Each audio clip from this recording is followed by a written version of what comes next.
Uy, uy, uy, uy, uy, uy, uy.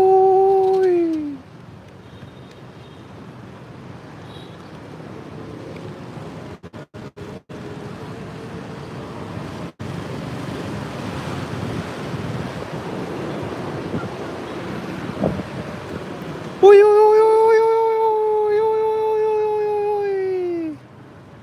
Uy, uy, uy, uy, uy, uy, uy, uy, uy, uy.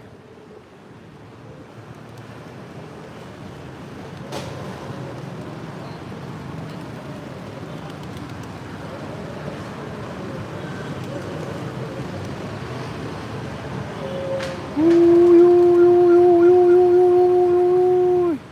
Uy, uy, uy, uy, uy, uy. Oh, oh, oh, oh. Oh, oh, oh.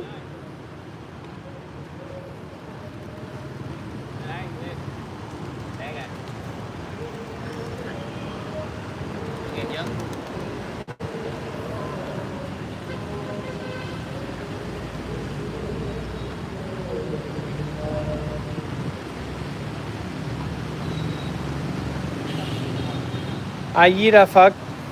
Ayira fuck. Oh, market, yes. Very good market. Buddha market. Ooh.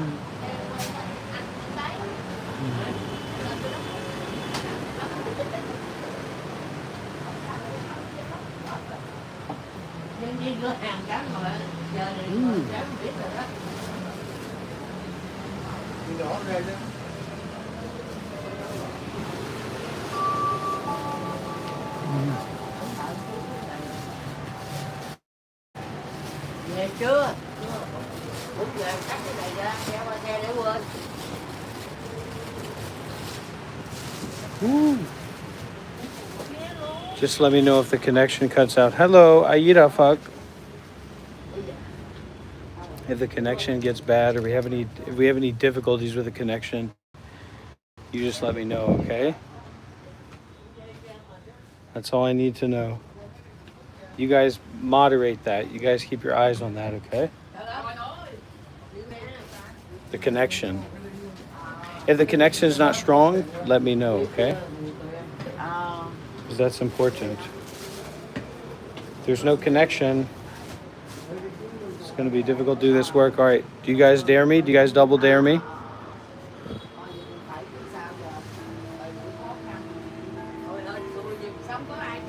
Ooh, that's very nice.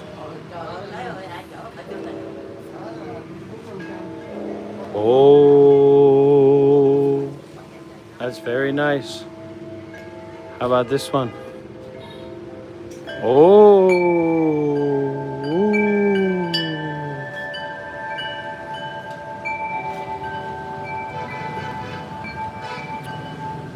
Ai Di Đà Phật. À Di Đà Phật trời hay quá. Wow.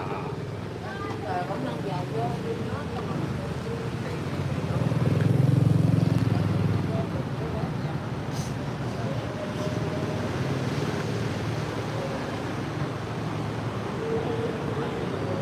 Ui, ui, ui, ui, ui, ui, ui.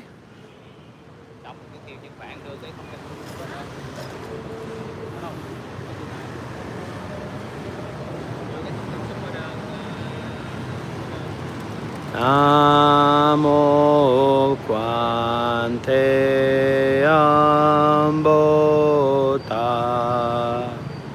Nam mô Quan Thế Âm Bồ Tát. Nam mô Quan Thế Âm Bồ Tát. Nam mô Quan Thế Âm Bồ Tát. Nam mô Quan Thế Âm Bồ Tát. Nam mô Quan Thế Âm Bồ Tát. Nam mô Quan Thế Âm Bồ Tát.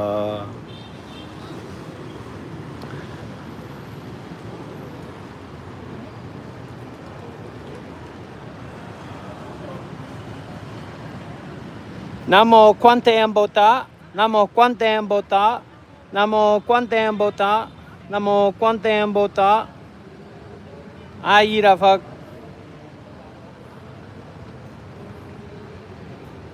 Namo Quantam Bota. Namo Quantam Bota.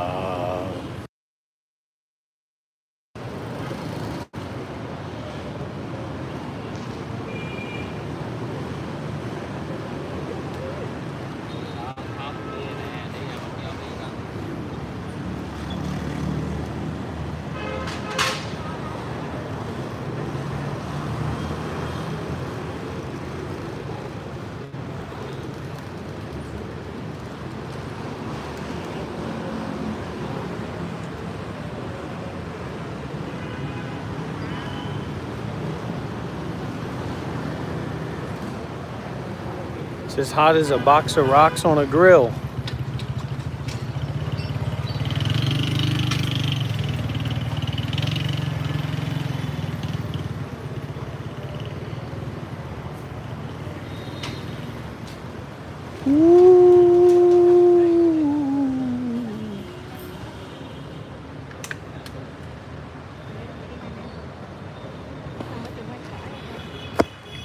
Or otherwise known as the Pagoda of the People. The Pagoda of the People. Ayira Phật. Ayira Phật.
Yes, we'll meet very soon.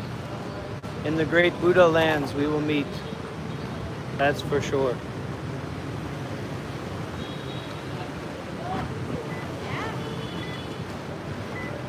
Oi, oi, oi, oi, oi, oi, oi.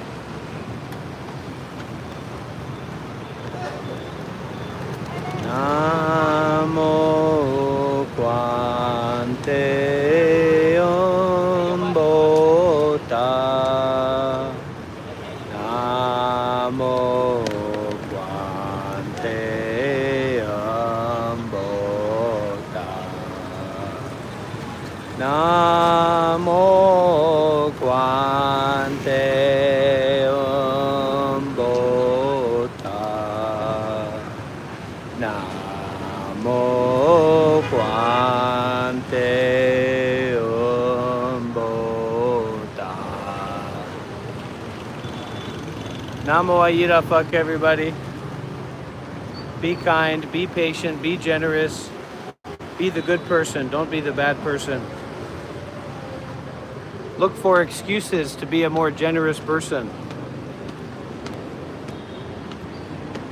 Look for excuses to be more kind. Look for excuses to forgive.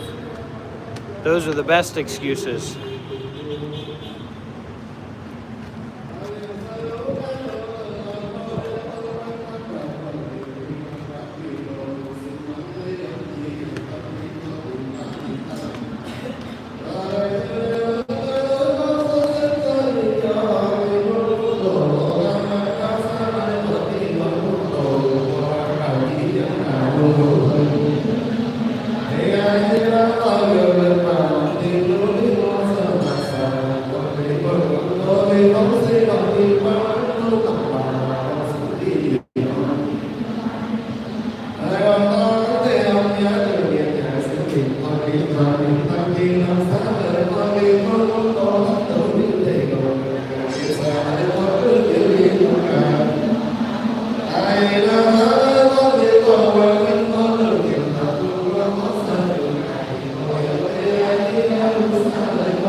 Namo A Di Đà Phật, Namo Bon Sư Thích Ca Mâu Ni Phật, Namo Quan Thế Âm Bồ Tát.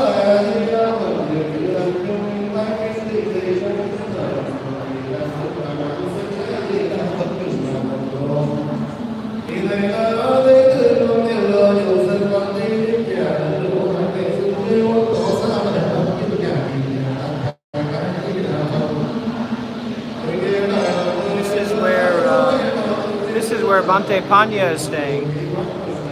Might lose the connection a little bit, everybody, but we'll try to circumambulate in the temple here.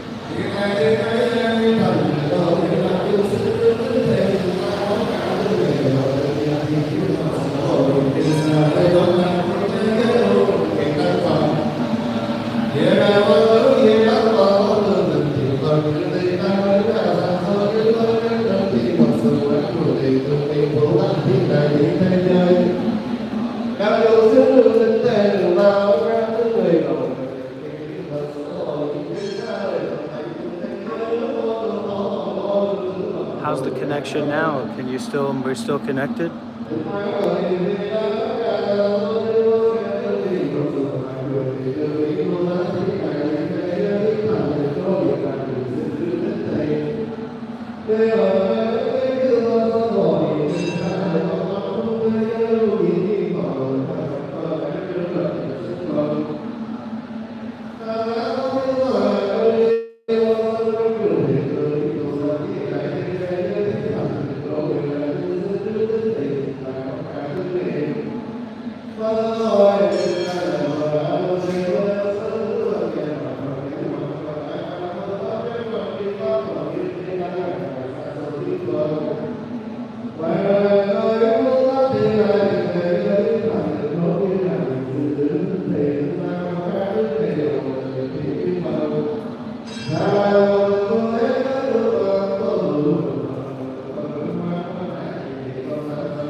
Namo A Di Đà Phật.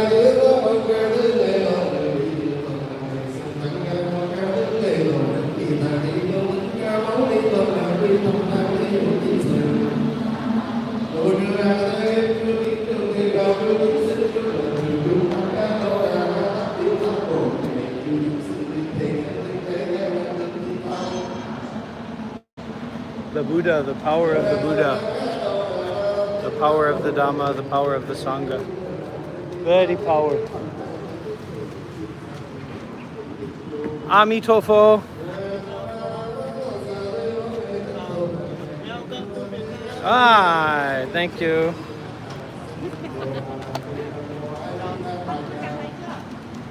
Welcome to Vietnam, everybody. You heard it from the man himself. The monk welcomes you to Vietnam.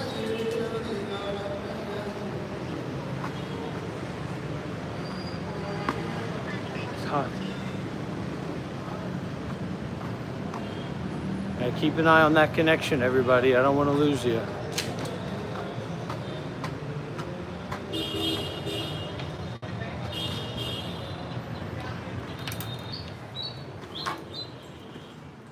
A Di Đà Phật.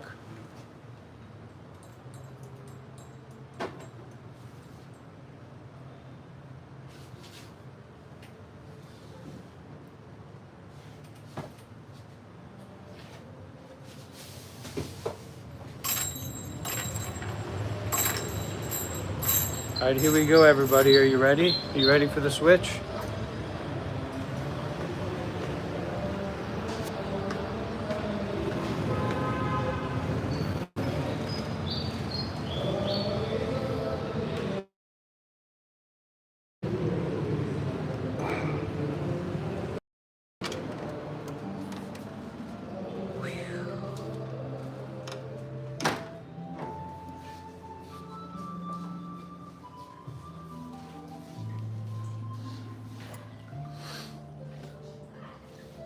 If you want to learn about Buddhism, meditation, spirituality, and enlightenment, you're in the right place. Here with Dr. Rob and the Monk Life Meditation Institute.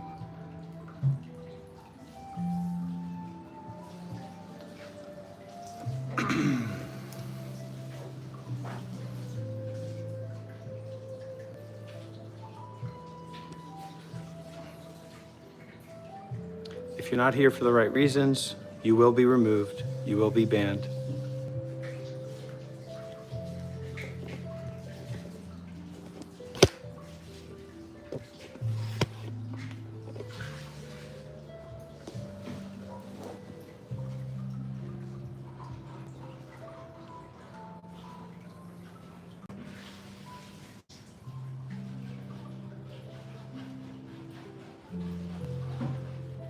Okay, do you have any questions about Buddhism or meditation? Please feel free.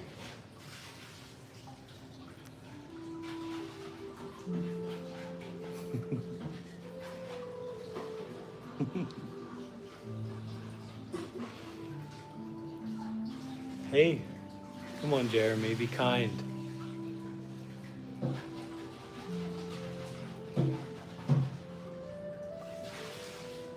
Don't try to put thoughts into other people's heads, okay?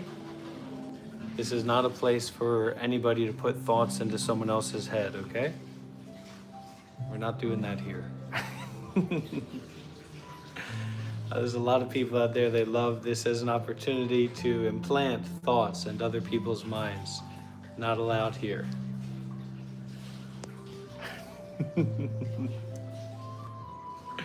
Not allowed.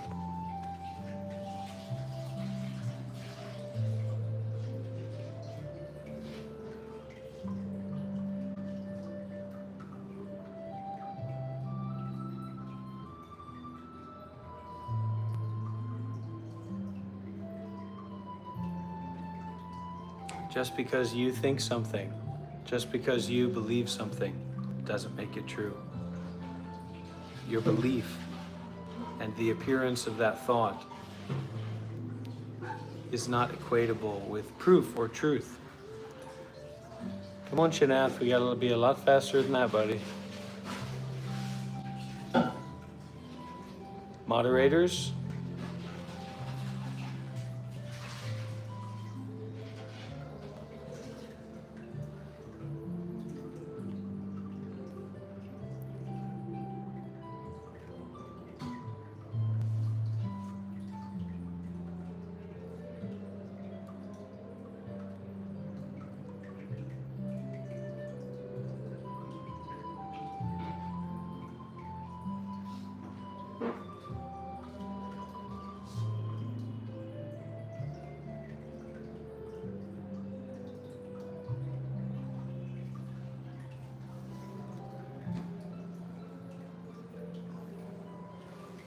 It's true. If you have struggle or stuck,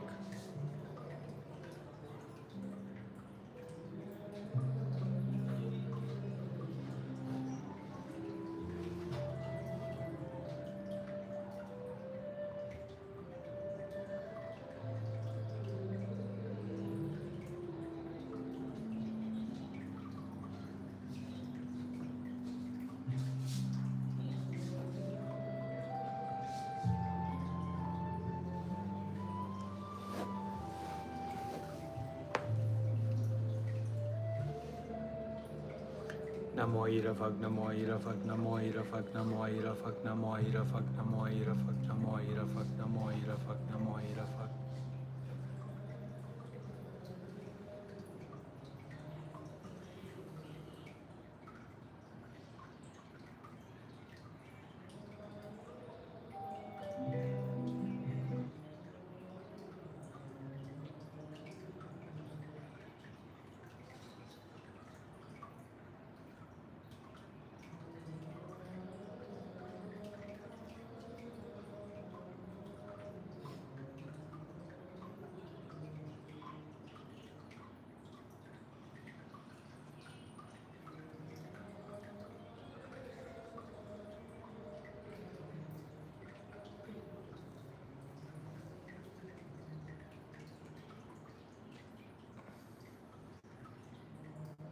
Come on, everybody. No more games like this, okay? We're not playing those games here.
Meditation is nothing more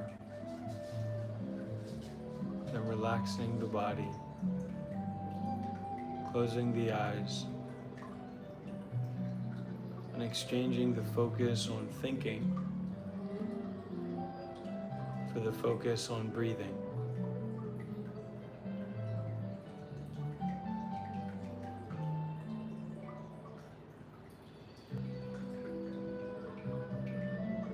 This is a wonderful way to practice meditation. It's something that can help you immediately with your suffering.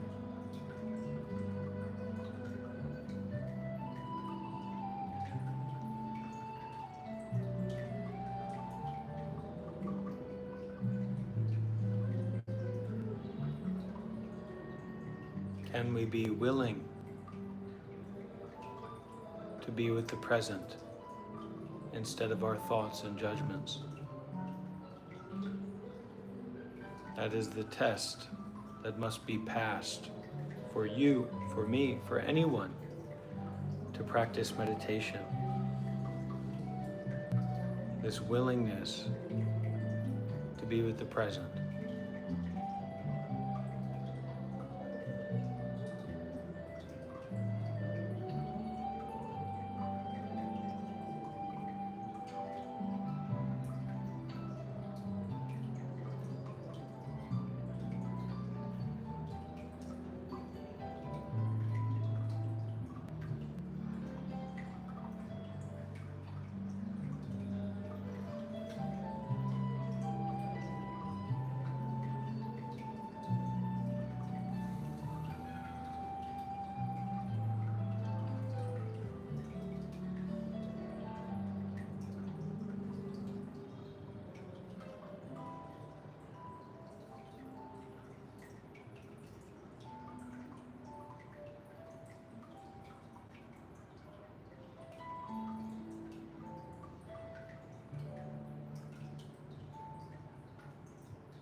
Don't let the flow of thinking carry you away into more and more thoughts, more and more ideas, more and more judgments, more and more opinions.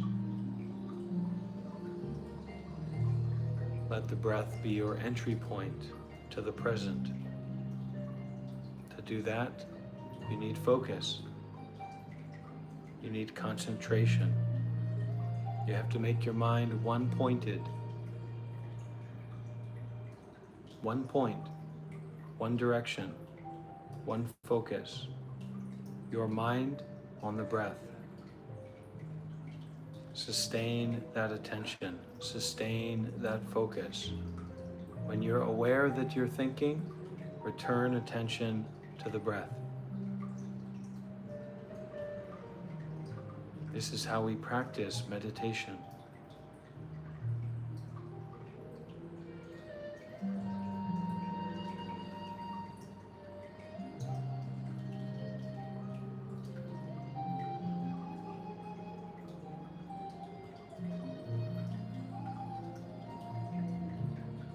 Stop holding on to a real idea of yourself. Stop holding on to a real idea about someone else. Stop holding on to your real idea about the world. Stop holding on to ideas. Start focusing when you're breathing. Cut through thoughts. Cut through compulsive thinking. This is how we meditate.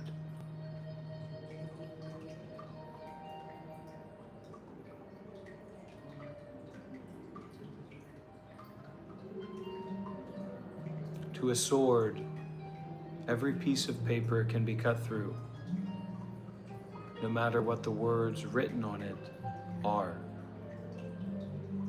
This is something we must all learn to come and understand. In our practice of meditation, that there are no true ideas.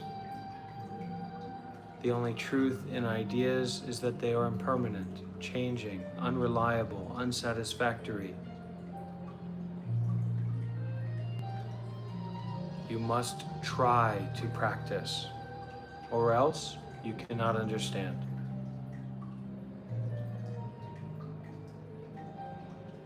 If you cannot let go of what you're holding on to, then pick it up and take it out. No questions, no discussion, no debate. Like a piece of paper with words on it, trying to debate with a sword. There is no debate. There is only the cutting through. Be the sword, not the paper. Stop trying to represent for ideas, thoughts, beliefs, stories, words, and phrases. This practice of meditation is a practice of being free from ideas, cutting through ideas, cutting through thoughts, whatever those thoughts may be. Do not hesitate to cut. Do not hesitate to finish that line of thinking, that idea. You do not need to think anything about anybody to meditate. Meditation is this meditation.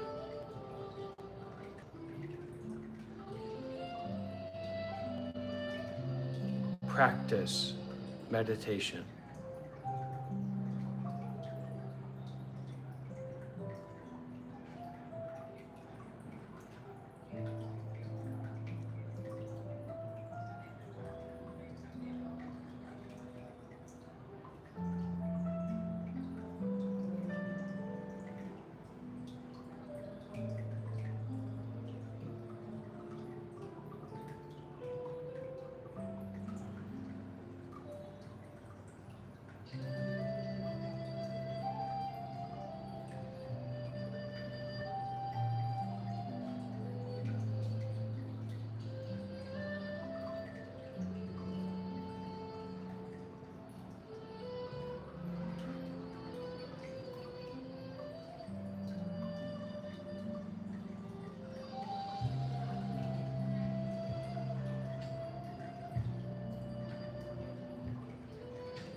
What you experience in the mind is just you. It's just yourself. There is no real true movie. Movies are fake. Stories are fake. Stop pretending to be God. Stop pretending to be the author. Stop pretending to be the one who thinks. Stop and see.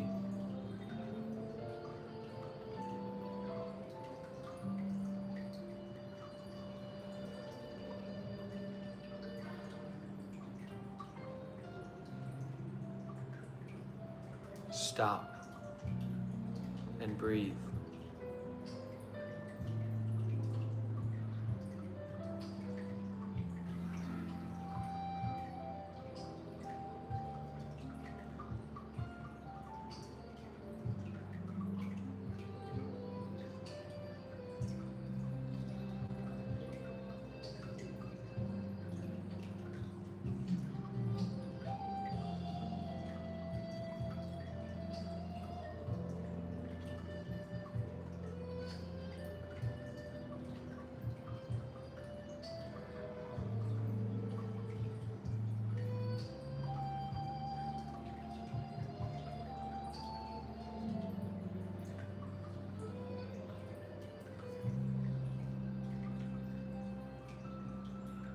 Practice meditation or get out.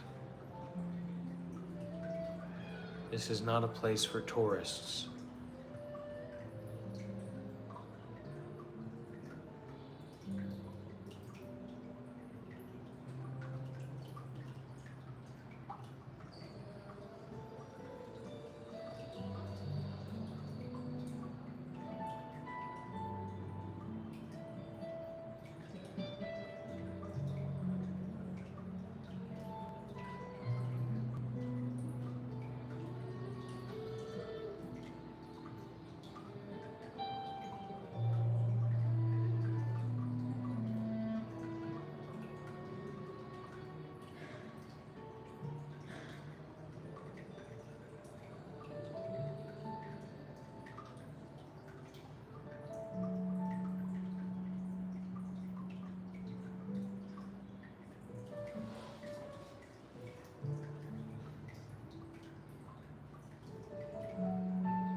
Focus your attention on the tip of the nose. Focus. Concentrate the mind.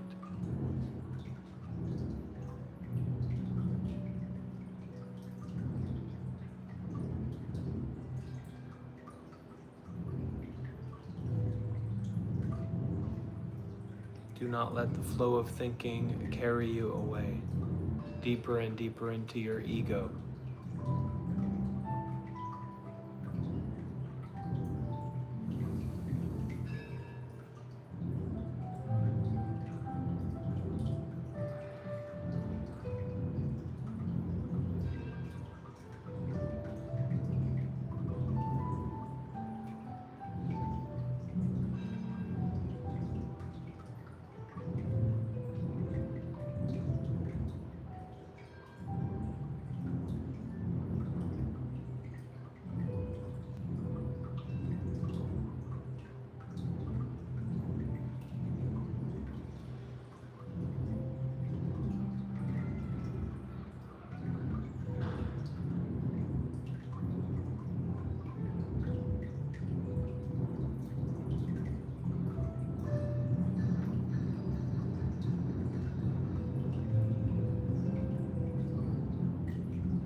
Wakefulness, not sleepiness, not disassociating. The man himself has returned. You look great, brother. Did I give you this before? I don't know, does it have English in it too? Yeah, you can show everybody. It definitely is. English Yeah. and Vietnamese. No, I don't think I got one of these. Yeah. There you Thank go. you.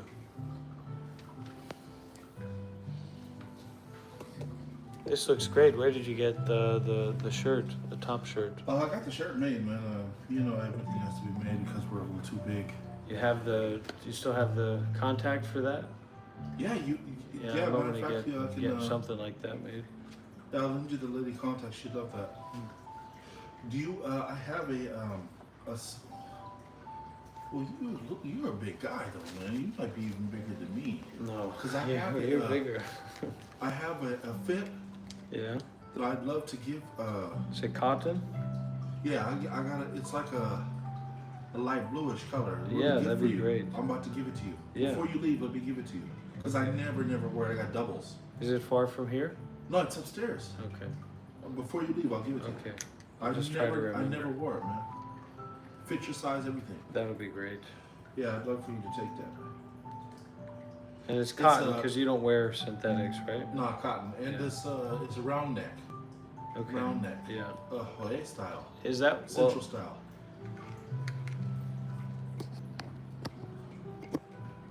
Central style, you like that one?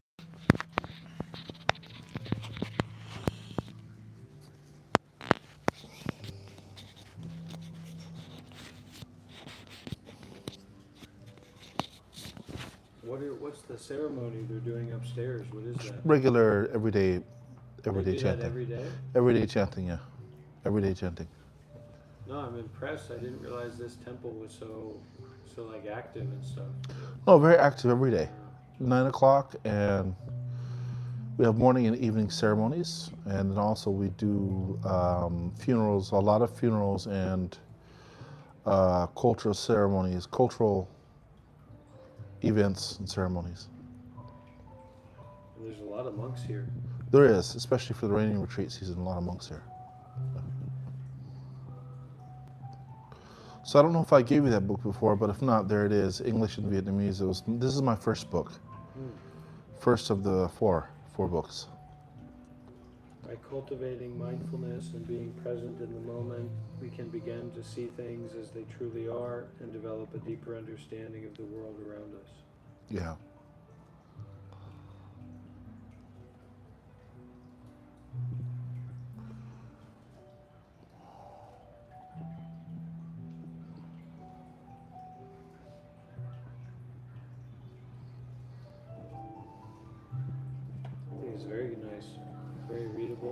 Yeah, thanks, man. It's, I wrote that book when I was in the forest of Thailand, and I was going through a lot of um, mental turbulence Yeah. at the last time in Thailand. I was just in a place where I was by myself in this really extremely rural forest. The temple I visited you at, or a different place? Which one did you visit me at? You had a Cute. room there. Uh, It's like 2 beds. no, it was farther than that. Way where's farther than that? Where's that. that? That one was in. That one was in. I can't even remember the name of that place now. It was Chiang Rai though, Yeah, Chiang Rai province. yeah, Chiang Rai. But it was way farther than that. It took about 45 minutes to get to there, and that was far. So I was so isolated. I wish that you could have saw this place. It was really dreamy, like Last Samurai vibe. You know, it was really, and it was quiet all the time. You could hear nature. It's not the place that you went to after me, is it? Remember that place with the one Ajahn, the old famous Ajahn? And they had like nice kutis and stuff. And you sweep in the morning or in the afternoon. I'm pretty sure you went there. I don't know if you went there with me. It was in the middle of the jungle, like a middle of a mountainous hill, just like this like huge mega temple Yeah. with like 2 monks there. Yeah. Did you A go lot of there? Places like that. I'm not sure. Okay, so I was in this middle. It was dreamy, you know. Okay, but it was like a village of maybe 30 houses, wooden houses, barely any electricity. The beautiful, most beautiful temple, you know. Well, I went to a temple like that for Buddha Dasa. Oh yeah, You know the Buddha Dasa Yeah. temple, but I think Yeah. it's like what do you call it? like south or something. What's Sandop? What's Sandop? Uh, What's Sandop? But they Sandup. had hot springs there. They have like natural hot springs at that place. Ooh, nice. Buddha Dasa temple. Oh, And nice. It's basically empty. Yeah, that's pretty nice. Well, the problem is that it was so isolated. No one spoke English. Nobody kind of wanted to deal with you. It was a place where people's grandparents were, and all of the kids or the young youth they go work in the city to make money. So you're in this place, basically 30 houses, and you don't even know if anybody's actually in all 30 of them, except for old, very, very old people. And you'd be meditating and you'd be doing your chores, but after the chores finish, after the meditation is gone, all these questions arise and you have no one to answer them. And, you spend a lot of time fighting the demons inside your mind. Yeah. Some that really exist and some that are made up just because you're so isolated. And, it's really weird because you want the answers. And it's because of your cravings, you don't get them. Right? You want the answers for these things that are arising in your meditation. And because you want them, they don't appear. And you have to be very present, you have to be very, very present of mind and your surroundings to get the answers. Do you understand? So, for example, you need to be very, very vigilant on your nature. You have to be very, very vigilant about nature and how nature grows and how things are answered according to nature. The trees, the seasons, and everything else. And the answers don't come to your mind until you are ready to actually receive them. Just like the snow doesn't come in the summer or the river doesn't flow in the drought. And it was really hard to accept that because of the nature of cravings and wantings of man. And I started to write down poetry and my thoughts in poetic form so I could help them solve my own problems and stop depending on something else to magically appear out of the woods. So I had to write poetry, Dharma poetry, and kind of keep my mind busy doing things that are more positive instead of freaking out. You didn't go to Myanmar, right? I didn't go to Myanmar, deep into Myanmar, no. But you visited Yeah, Myanmar? Oh, yeah. Okay. Just Touchy Lake, but that's not real Myanmar. It's just like across the border, run around and come back. It wasn't like deep into Yangon or anything. That's a whole different system also.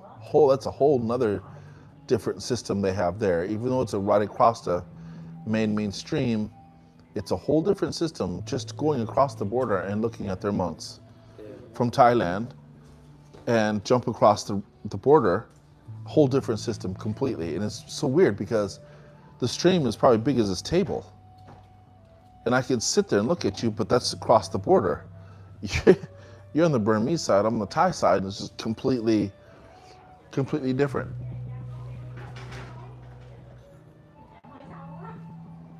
Do you want to set this table so it's more like across instead of? We can try, yeah. Maybe that's better, so we can have more like a better background.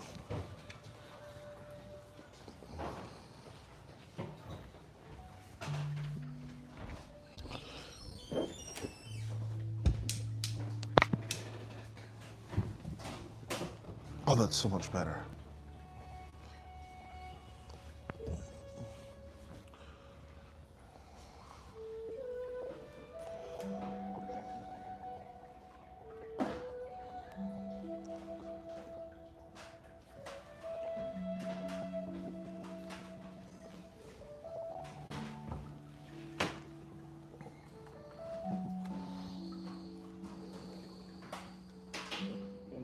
Are we able to try some tea?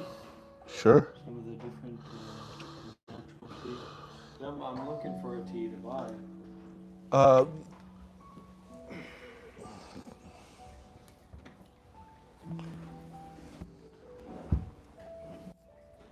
just been mostly using coffee as of late.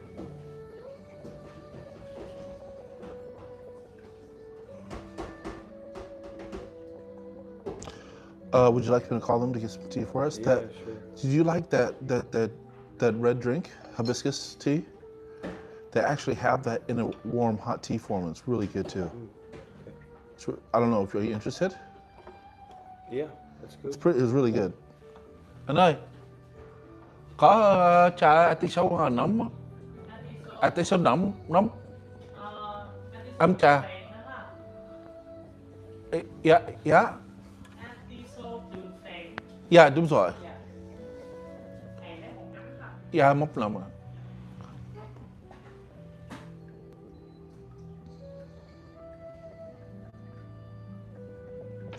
All right, we'll try that one. That's going to be a really good one. I think you might like that one.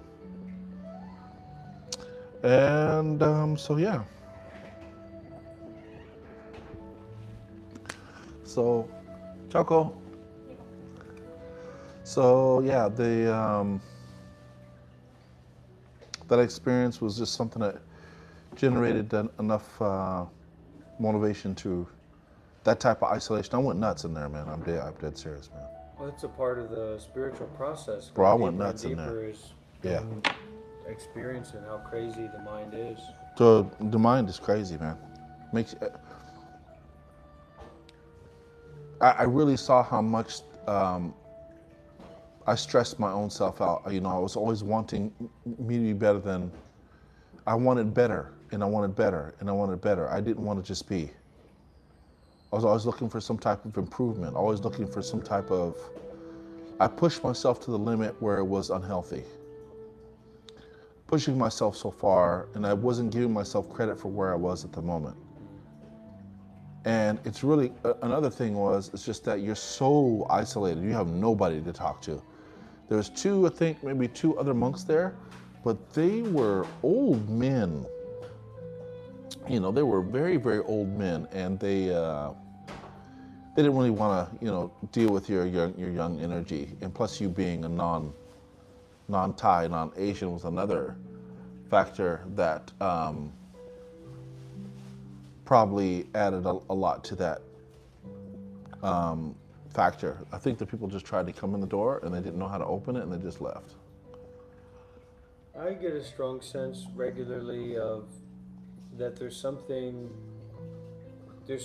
wrong about what I'm currently doing.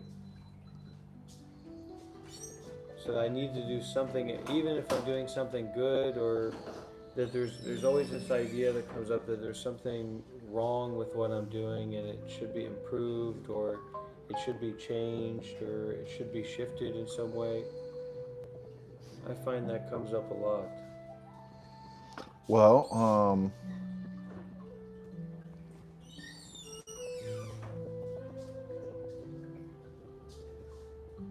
your surroundings are very important. It is. And if you always feel out of place,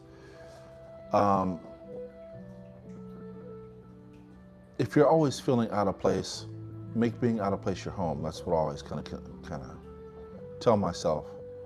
You're not going to fit in because you're only you and there's no one else like you. You're never going to fit in. You got to fit in within yourself. And you got to be comfortable to be in your own skin. You're never going to fit in here or America. You have too many experiences for American society. You have too many experiences to be in Asian society. And you just kind of be happy with being with yourself. Well, it's a very unique position that doesn't get much.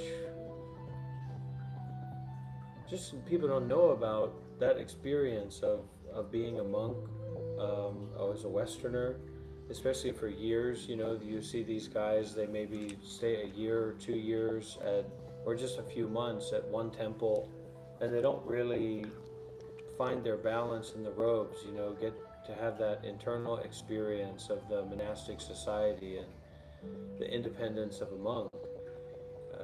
And it's difficult to relate that to people, you know, the value or the relevance that could have in modern people's lives, you know, to help them or to share that experience. It's not like there's a lot of people who have had, I mean, there's way more millionaires around than there are people that have had, you know, Westerners that have spent many years. You're at 10 years now, right? This is your 10th year as a monk, so it's a very valuable compendium. It's a unique compendium of experiences in another culture, kind of a culture within a culture with monasticism in Asian society. And I think that having healthy conversations like this help, because it doesn't feel good to feel alienated in a place you're supposed to be this type of brotherhood. But you have to remember these titles and things really destroy a lot of our Dharma understanding. We are Buddhist monks or Buddhist practitioners from America, while others are title first and then they're a Buddhist. To understand the difference between that, we can classify ourselves attached to the Dharma first and then our ethnicities or our cultures, or whatever. They're the opposite. So that kind of alienates you right then and there off the jump. And it kind of makes you feel like you don't fit in. So it's good to find people who understand that, you know, we are practitioners of the Dharma. And these experiences that we have is because we are separating ourselves from the Dharma first before anything else. And I like to be around people who realize that, you know, the Dharma is what's keeping us together, not a cultural food, not an emblem of cultural superiority. well, this is a problem I had with my mother, and that's that when I first went home, visited after I was a monk for maybe about a year and a half, I went and I visited, and she saw that as kind of like a clean slate, you know. So she was treating me in a very new way and kind of seeing me as a monk, you know, maybe like that I got enlightened or that I transitioned. It was almost like I transitioned from like a man to a woman, only from a man to a monk. But as you know, as it became clear that I wasn't just this empty shell of a completely new person, a lot of those old habit patterns and ways of relating to me came back, and with that was a real lack of value in what I valued, and also I guess that it's too much. It felt like it was too much to share, too much to convey, like too much to bring someone else into. And that's why I really love being in the Buddhist informed society. Vietnam is like 60% Buddhist or so, and culturally it's like 80 or 90% Yeah. Buddhist. That, you know, it's like if I'm working with young people in America or people online, you get these groups of people that are very aggressive or very questioning or very challenging and come from this place of superiority of like knowing what's going on and knowing who I am and knowing what the situation is and then going on this attack. But I see it often as coming from a place of ignorance where you could take, if I was speaking the language, like you could take 80% of Vietnam, you could take any Vietnamese person around and they would tune into that stream, they would tune into that talk, they would know what I was talking about, but they would decide, oh, I'm not interested in that. You know what I mean? Like I don't want to listen to a monk right now, or I don't want to practice right now. But it seems like with the Western audience and group, it's these people that have no idea what I'm talking about, and then are choosing to be aggressive. Well, I think it's because the Westerners have a lot of preconceived ideas of what they think Buddhism should be. And a lot of it is based off of fantasy or romanticizing what the Dharma should be. And I think they kind of forget that it's been practiced and applied here for a very long time. And they've kind of broken away from what is fantasy, what is realistic.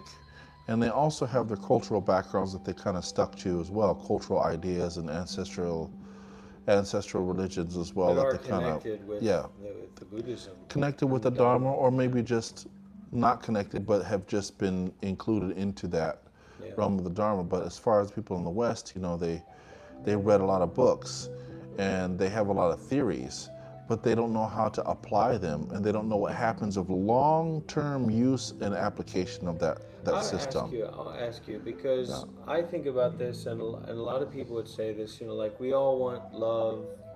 At the end of the day, we all want to be happy, we want to be peaceful. So how do we, is there a difference between this dharmic mindset or this dharmic affinity that you find in Asia with Buddhist cultures, and also like China has a lot of Buddhism in it, versus this kind of idea that at the end of the day we all want peace and we all want love. But from my experience, it doesn't necessarily line up like that. You know, that this Dharma and this practice of Dharma and this representing for Dharma is seen as not actually going in line with whatever Americans want or Westerners want as a whole. But I have to be honest as well, you know, I'm not spending a lot of time around Americans or Western people except online, you know, and that's, I've received a lot of ignorance, a lot of aggression, a lot of ego, a lot of stalkers, insane people that stalk. I know you've had experiences with that as well. You've had a lot of harassment as a black monk. Oh yeah, I've had a lot of, yeah. I get it online, and I get it online, offline, but you know, it's just part of the terrain that you can't expect. You can't expect the rain without clouds. You can't expect the sunny day without being a little hot. It's just part of the terrain of that practice. And with my own experience, I've noticed that I used to say things that I want love, compassion, happiness to make a way for love to reach me. But the problem wasn't the fact that it was scarce. The problem was I didn't have a place for it to expand in my life. Beautiful, yeah.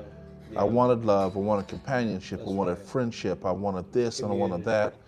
Community, I wanted a sangha, I wanted whatever it was, you know, person, place, or thing, but I had no place for it to expand. That's right, yeah. So it was like basically having a cup and watching it become full, and then it just spills all over the place, and what happens, it makes a huge mess. Yeah. And now I have a mess to clean up of what I asked for. Positivity, whatever that positivity is, that want for that, it became that a kilesa. for it, it always becomes a mess. And what this practice, I guess I'm feeling, I'm suffering now. because I started with that as well. You know, I started with this just leaving my home where I was living and then searching for positivity in the world in America. And that has seemed to like dimmed. I'm not looking for positivity in the world, but I feel like I have a lot of space for that positivity if it comes. Yeah. You know, and then there's this want and this passion, almost this like confused passion to bring that space and create that space in the world. And then in receiving that aggression or that ignorance, it's really ignorance, you know, but it's like ignorance applied, and then you're not allowed to engage with those people because they have to stay in ignorance to keep applying their way of being with you. Yeah. Because you're not practicing ignorance. You know, we all have some ignorance unless we're totally Buddhas or whatever. Well, I'm not sure how to answer that exactly correctly, but I could just say that making space for the things that we ask for is probably more important than us actually reacting off the feelings that we have. We actually have to sit there and use our better insight. Is what we're asking for actually realistic? Is it actually reachable or attainable? Do we have space for it to grow? Do we have space for it to decrease? And if it does decrease, what is it taking away? Is it taking away from us personally? Or is it just taking away from our ego? Is it taking away from our feelings? What actually is it we're asking for that's going to actually increase or decrease? And we also have to think about, is it going to benefit us or benefit the community? And the love and place, the love, respect, what we're asking for, it might be something that's actually going to crutch your practice or spread of the practice. I'll give you an example. I was doing this event, and inside this event, I was with some people that seemed to be disingenuous, right? So I feel that a lot. What do you think that is, disingenuousness? How do you? well, because you're dealing with people who we have different precepts, right? A monk has about 250, 230, 240, depends, you know, we have to follow a lot of precepts, rules, Vinaya rules. But the regular person, Regulations for the mind and for the mental action, physical action, verbal action. but the regular layperson only has to follow 5. It doesn't make it mean like I'm better than you or they're worse, or that's not what I'm saying.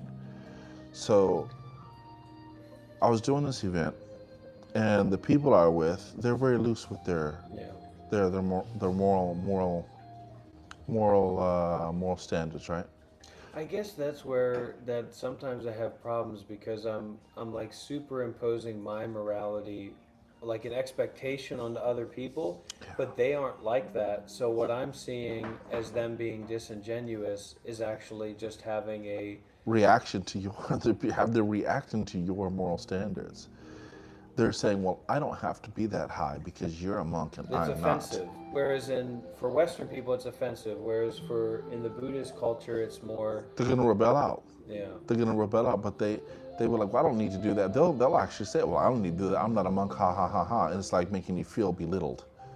Within the West, there's kind of like, well, you're too on a level that I can't reach that. I don't want to be around you.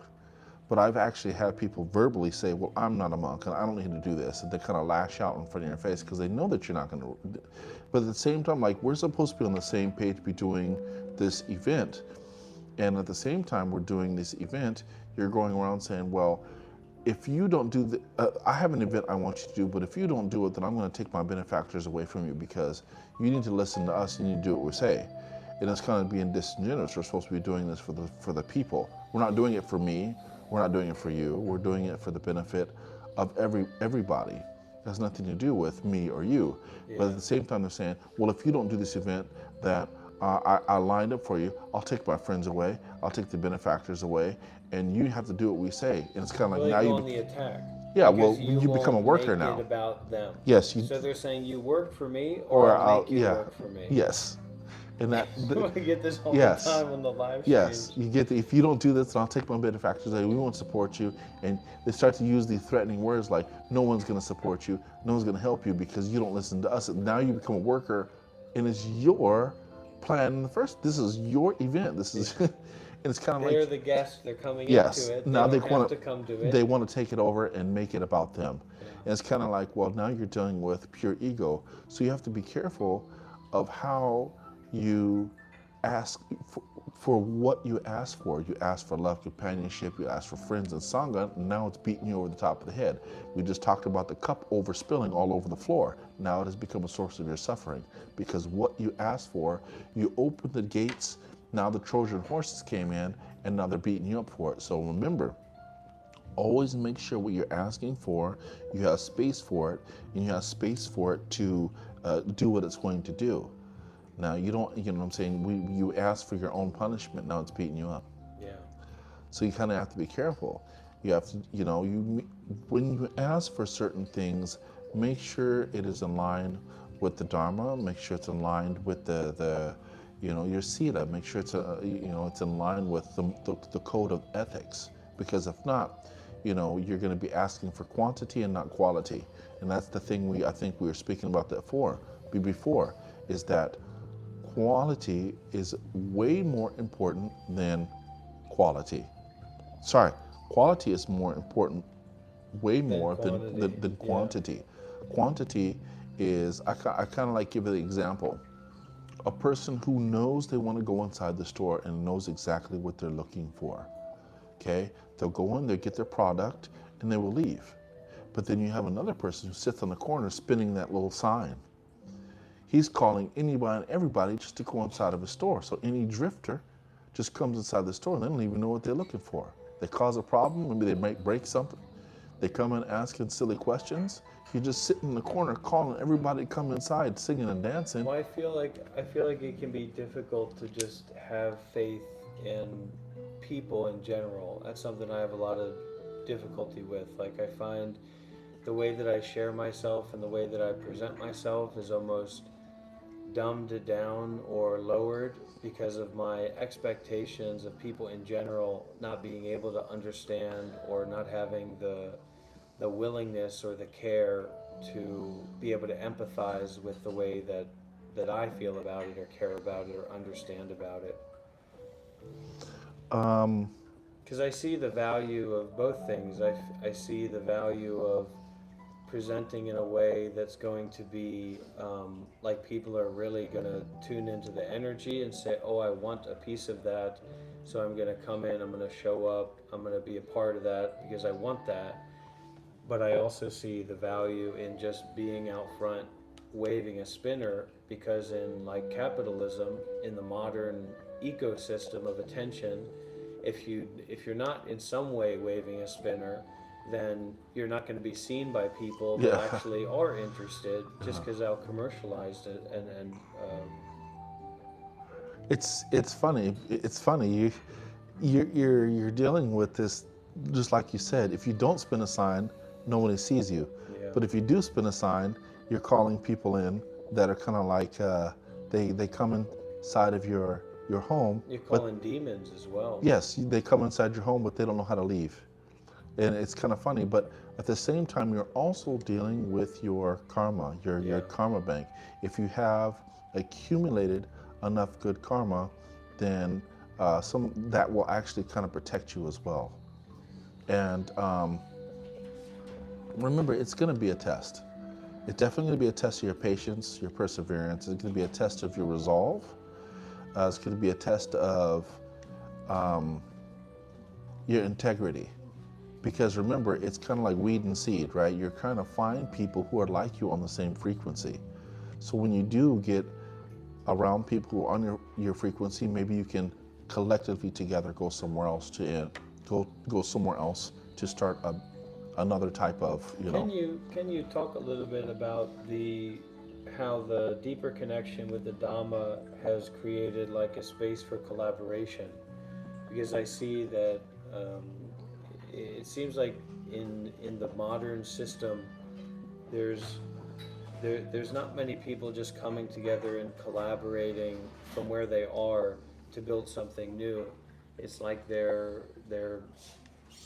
being bought and sold some idea, and then they just kind of follow along with it.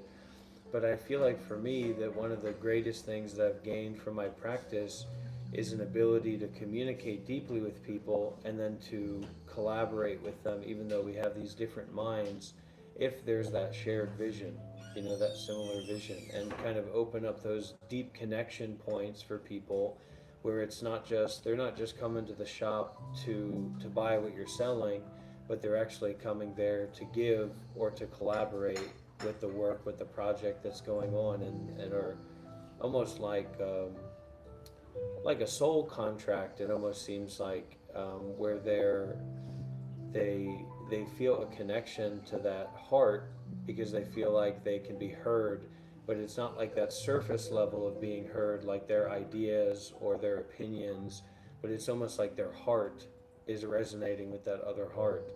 And I wonder if you've experienced that in the Dharma. Um, yeah, but rarely, you know. I think it's just because of the time and place, you know, me being in Asia, right? Me being so far. But there has been circumstances where the collab has been very informing, very peaceful feeling, very, very happy. You can feel that they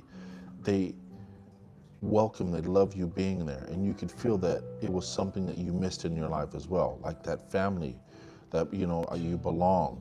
Without having to sell yourself. Without Really. having to Yeah. sell yourself, without having to overextend your services, you just felt like you belonged there, and you felt like they accepted your message. They weren't looking at you with antagonism, or you know, looking at you as, oh, you're Western. I hate that, man. I don't like the fact that people can't see the Dharma between, you know, skin color. You're big, I'm small. You're not Asian, I'm Asian, or something silly like that. They don't look at the content of what you're saying, and they judge you amongst your appearance and They make X, up Y, Z. stories Yeah, about you they make up to stories. You're black, and to I'm. feed their ignorance I, and disregard what you're sharing and yeah, what your position yeah. is. Just you know, it's just they're looking for a reason to negate what you're saying before they're looking for a reason to accept that the Dharma can shine through the darkest days. You know, it's kind of like, you know, we all hear the story that even the lotus sparks and grows from the mud. But it looks like people are always focusing on mud and not the lotus itself. And these people, it's not you, it's them themselves. How do you deal with one of my triggers is like when I'm being sincere, I'm trying to share I'm trying to be 100%, and people are intentionally like snickering or laughing, or you know, they're like trying to demean my sincerity or demean my authenticity, and that's a big trigger for me. Yeah. That really gets my ego worked up. You know, it makes me feel like I want to grab those people and Snatch them up. yeah, and Oh yeah. give them a lesson or two. Well, I used to be the same way, and I start to calm down and realize that they're not snickering at you. They're not laughing at you. They are laughing at themselves, right? Because maybe their parents did that, laugh at them because they had ambition. And when they started to apply the ambition, they were told not to. Or they are punished for, you know, being or trying to live out their dream, right? They're not laughing at you. They're laughing because you have the freedoms that they didn't have, right? Or the fact that you are being something they wanted to be and they couldn't. So they're trying to belittle you. The freedom, right, as an expression of freedom or Yeah, authenticity. yeah. Or You're sincerity you're that they being were not authentic. allowed Remember, to these have. people are a lot of people in the world. Creative sincerity.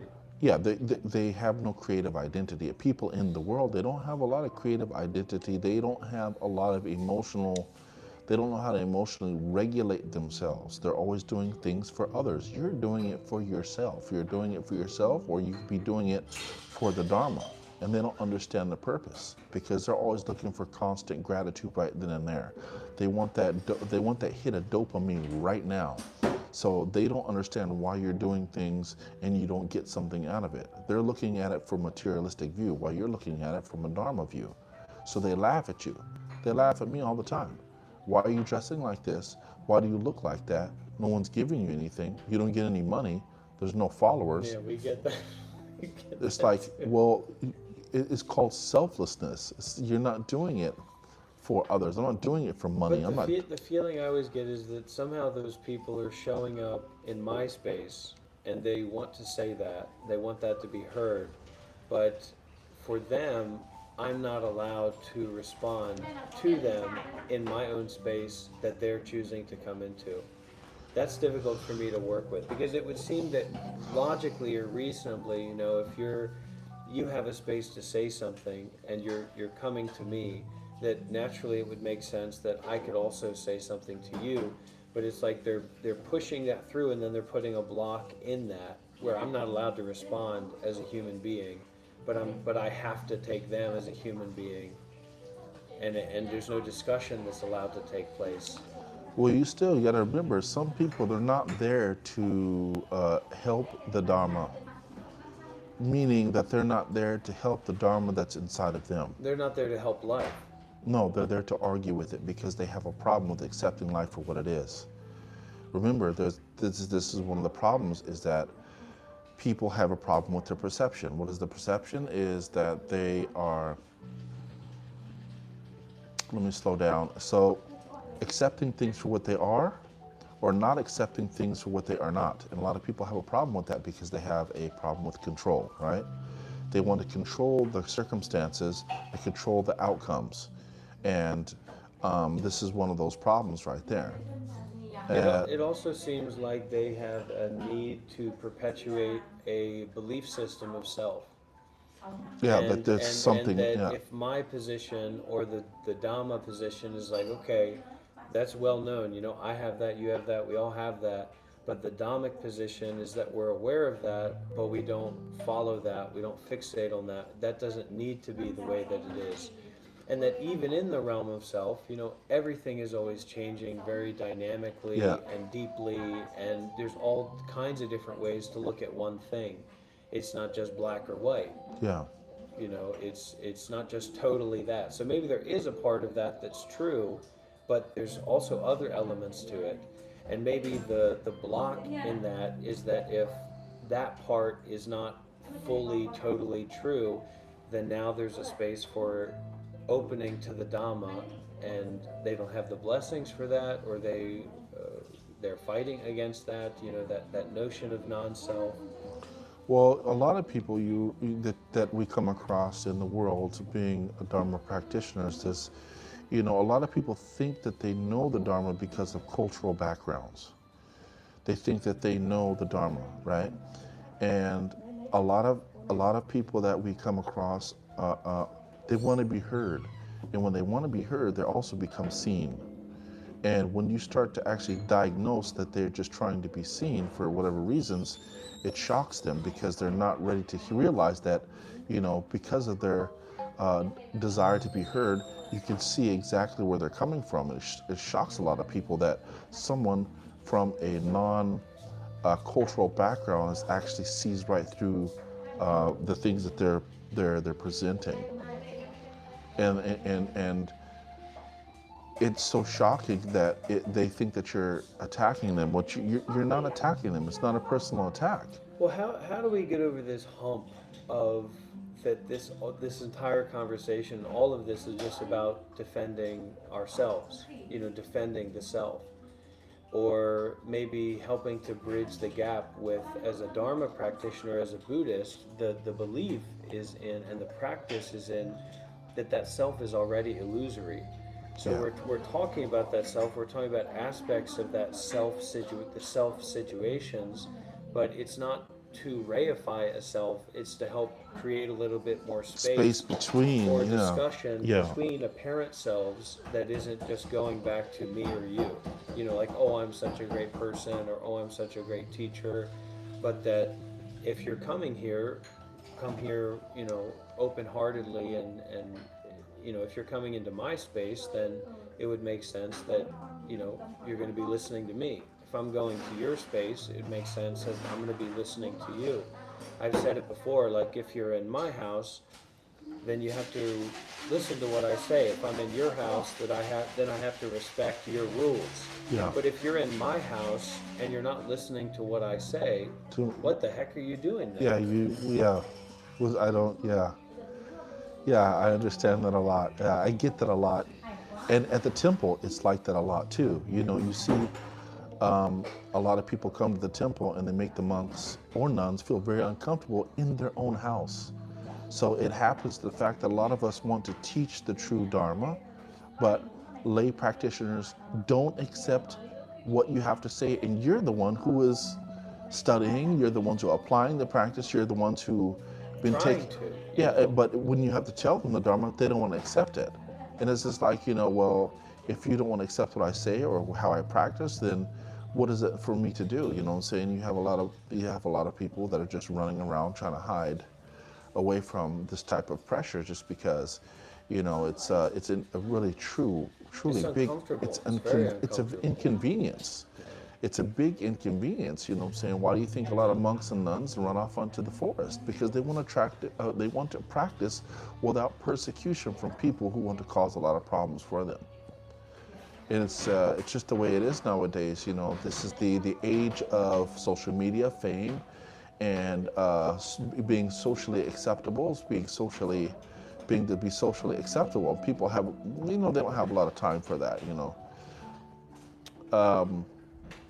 I would say it's very difficult, but it can be done. It can be done with wisdom. Have some compassion. It can be done. We just have to be a little bit more wiser in how we deal with this.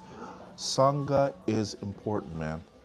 I'm telling you, when you have a group of friends or companions who are on the same level, that really Changes everything. it changes everything, man. Lord Buddha, he even said that honorable companionship is Whole of the whole of the spiritual path. If you're by yourself, you're fighting off the world, bro. I'm out here fighting the world just so I could be myself. It makes me want to explode that I have to sit here and fight the entire world. I have to fight nations. I have to fight cultures just so I can practice. I have to beg for Dharma, friends. Amongst the people who want to be amongst the Dharma, I have to beg you to be. It's uncomfortable. It makes me feel like I have to take this whole burden of the world and throw it on my shoulders and carry it. And while you on top of my head, while others on top of my head at the same time, it's unfair. I get a lot of lip service from people that say they want to practice and they want to do things, but when it's like, okay, let's come together and let's do this and that, they all scurry like rats and make excuses why they can't come. So there's a lot of bravery that has to come from the Dharma. So you need to be brave to practice this path. And people see that you have a level of bravery and fearlessness in the Dharma, you terrify them. They're scared of you because you might ultimately execute change within people's ideas, and that freaks people out. So you constantly wander as a wandering ascetic through the world until you are able to find your Sangha or deal with the problems that you have inside your mind that have not permitted that moment to happen or arise. But you have to find people like you. Your candle is going to burn all the way down. It's gonna destroy you. You have to find your Sangha. If it's not here, don't waste your time. Go find your Sangha. Go find your doppelgangers. There's thousands of you all over. Go find your doppelgangers. so you can be comfortable, so you don't have to be so dramatic anymore. I don't have to make excuses. I don't have to explain. I don't have to double blink. Find your crew and be proud of the practice that you have, and love the Buddha and share love between each other and make that radiate. You have to be violently in love with the practice, because wrongdoing is violently happy and spreading misinformation about the path. So you need to be on the other side of that. And I think that that is really important, that you feel that way. Don't make no more excuses for practicing the Dharma, no more excuses for whatever it is. I don't want to beat a dead horse, as they say, which is another weird saying. I don't know why we say that. Actually, I do, but is my man gonna come with that tea? I swear I asked him for some tea.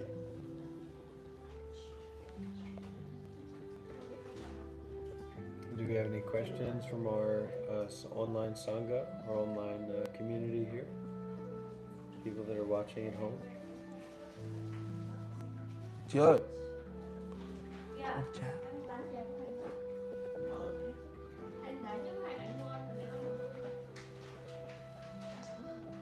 I mean, people don't, maybe they can't because it would drive them crazy, but they don't realize how discombobulated their minds are.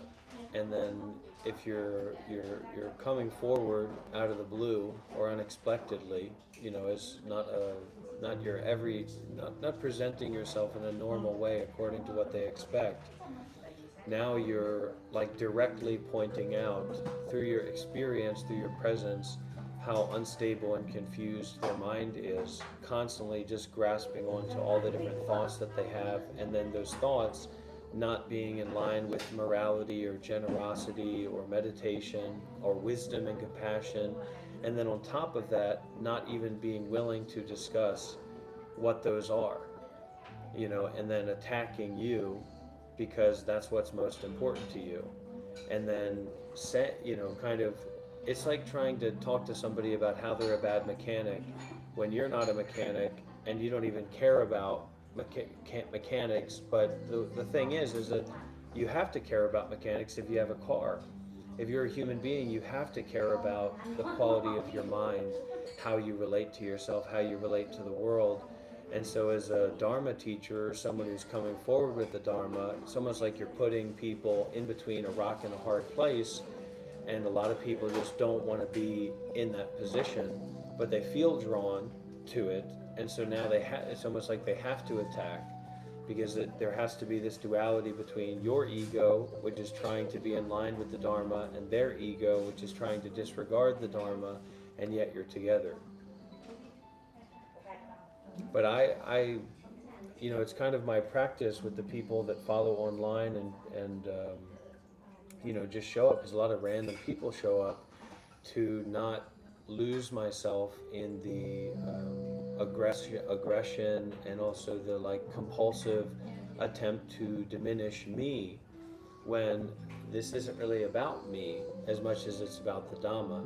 And if what I'm doing isn't in line with the Dhamma, then drop it. Then drop it. Exactly. If it's not in line with the Dharma, just drop it. It doesn't mean I'm a bad person. It means that I am a person that makes mistakes. But I'm happy with that. I'm happy that I'm a person that makes mistakes, because that gives me the opportunity to reflect about that mistake and do it right. Okay, I didn't come here I'm not a saint. Okay, I make mistakes, and I'll probably continue to do so until I reach a level of arahantship. And just because I'm a practitioner and follow the Dharma, it doesn't mean that I'm trying to present myself as being a saint. I think that's difficult for people to understand as well, because there's such a superficial idea of monks and Buddhism for so many people.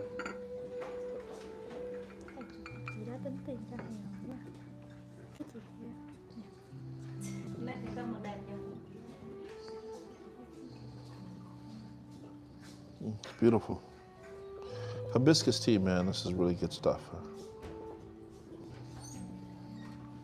Wait, let it cook. There's a fire under there, right? Yeah. Got the little heater thing on there, pretty cool. Let it cook. Let it get deep red. It gets nice too. Let the sugar melt. Ah. Cô. Có bật lửa hả? Bật lửa, bật lửa. Yeah.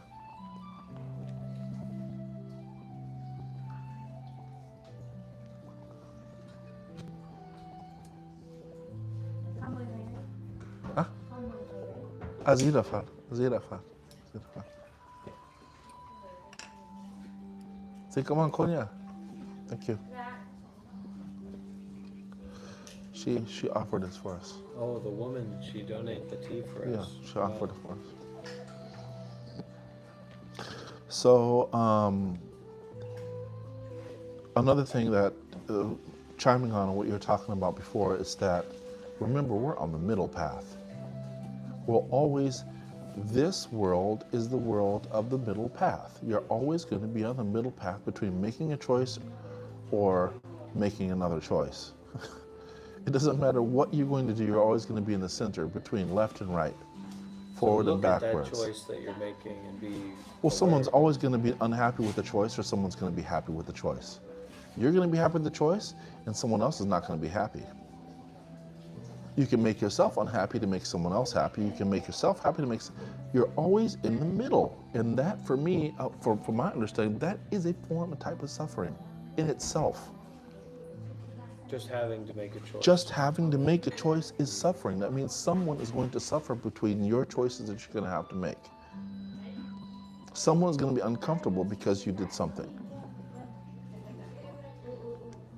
You want to practice the path of the Dharma? Guess what? Your mom's going to be sad. Your dad's going to be sad. Your loved one's going to be angry. They're going to disagree. Good. You don't pick the path of the Dharma and you follow to make your parents happy, you make your loved ones happy. Guess who's going to be unhappy the most? You yourself. You're just always going to be in this middle path. But just remember, just because you're inside of this middle path, it is there to let you know that this is not the place you're supposed to be getting comfortable with. We can't always expect things to be the way that we want them to be. This is not the path where you get here and everything is going to be comfortable. People forget that. You might be zenned out, you might be meditative friendly, you might be feeling peace and comfort, but don't think that you are going to be here and everything is just going to be perfect. It's not. This is not the world that's supposed to be perfect. You're supposed to get the job done. You're supposed to be getting you're supposed to be filling your bank of your karmic spiritual bank is supposed to be filling it up. So therefore, the next time around, if you don't reach enlightenment, you don't have to come back here. I don't think a lot of people that I've spoken to that I know the Dharma, they don't want to come back here, bro. This is not the place of happiness. It's a very, very transitory place. It's a very transitory place. People seem to assume when you're talking about the Dharma or presenting meditation that it is this like idealistic, this view that's rejecting all the struggles of the world and not understand that the meditation is going into the deeper struggle of the mind and, like you said, checking out that karmic bank account of yours and being able to relate to it in a way that isn't causing more and more problems, more and more suffering. Yeah, people don't realize that it's not just meditating, sitting and feeling comfortable. That's the smaller part. It's about maintaining morality within yourself and breaking free from the illusions that you have in your mind. So your form of meditation has a place to live and grow and expand without overflowing. Morality is what keeps everything in check. Knowing that there's no type of blame, you're not blameworthy, is what helps you expand that dharmic mind, that peace and comfort mind. Yeah, that's right. And that's what really helps you. Knowing that's that deeper mind work. You have to go deeper into the mind to do that work. It's not about some kind of like superficial morality of what's been written down or what people talk about or think about. You go in and kill that ego that you have and realize it is your own egotistic ideas and wants and cravings that stops the peace from developing in your mind. It's attacking you. It's attacking you. It's trying to destroy you from within. And remember, when you have these ideas and these wants and these cravings, it is easy for them, it is easy for those things to project on others and to blame others. Right. Because the mirror is hard to look at in the morning, isn't it? So it's easy for you to point the finger at others and say, well, it's because of them, this and that. But the problem is, it is within your own perceptions, wanting what is not there or craving what is unobtainable.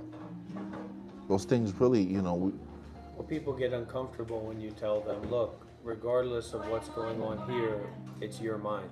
yeah, And the work, and what I'm encouraging you to do, what a Dhamma teacher encourages anybody to do, is to look at their own mind and see what they're experiencing as not being outside of their mind, and learn how to work with that. Now, I do have a question, because another thing that we get a lot of is people that they they want to, or they need to be, their ego has to be equal to what they perceive your ego to be. So we're sitting here as, a former monk of 8 years, a current monk of 10 years, having a discussion, and somehow in that there's this compulsive feeling of need to be equal in understanding or equal in knowledge, or to kind of shimmy up to the table and then take a equal position to the understanding that me or you have. And I wonder if you can say anything about what comes to my mind is like that they don't need to do that. You don't need to do that to listen, to share, to be connected, for the egos to be equal, because we have these different experiences. And I'm always coming across people and I'm saying, have you attended a meditation retreat? Have you practiced with masters? Have you given up parts of your life so that you can oh, understand those this guys, deeply? And yeah.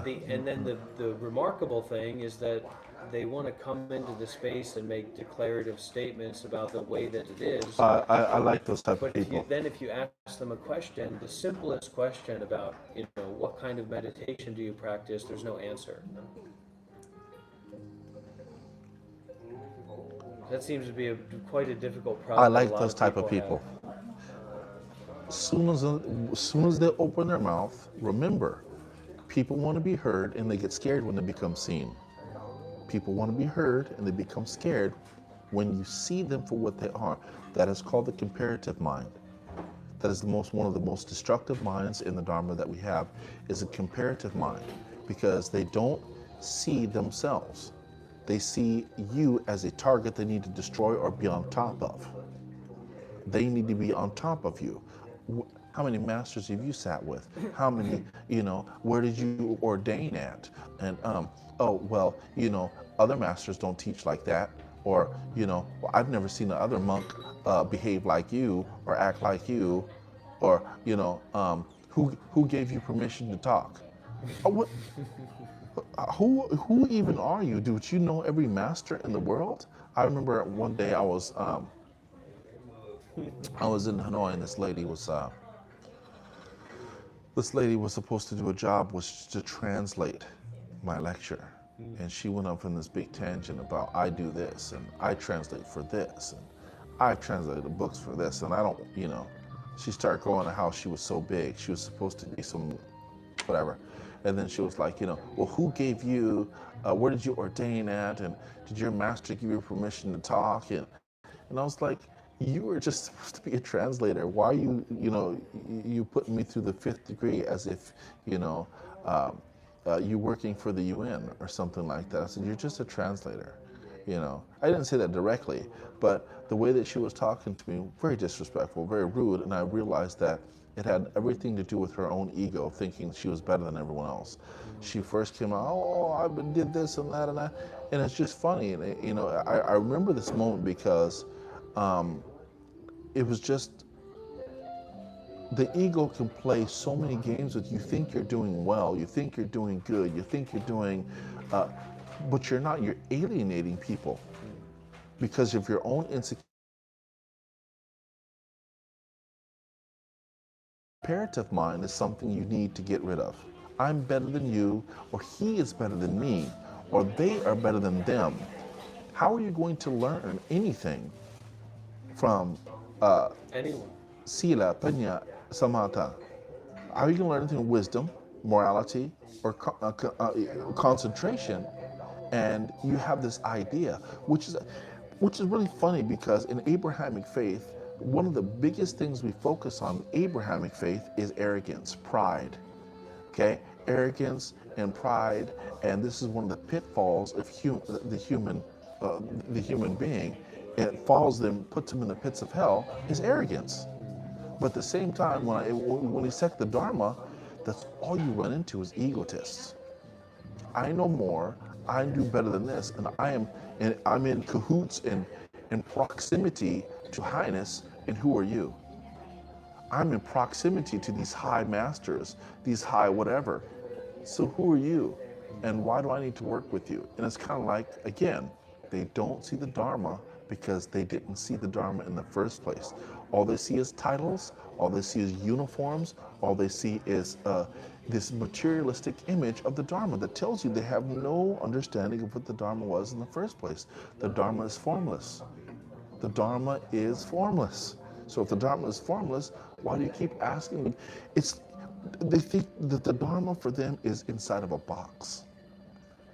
And they can't see the Dharma outside of this box that they put it in. Yes, please let me drink some of this tea. It looks so good. Take your tea. Amitofo. Me too. Ooh. Oh, it's good, huh? Tasty, right? Yeah, that's my favorite. The darker it gets is better.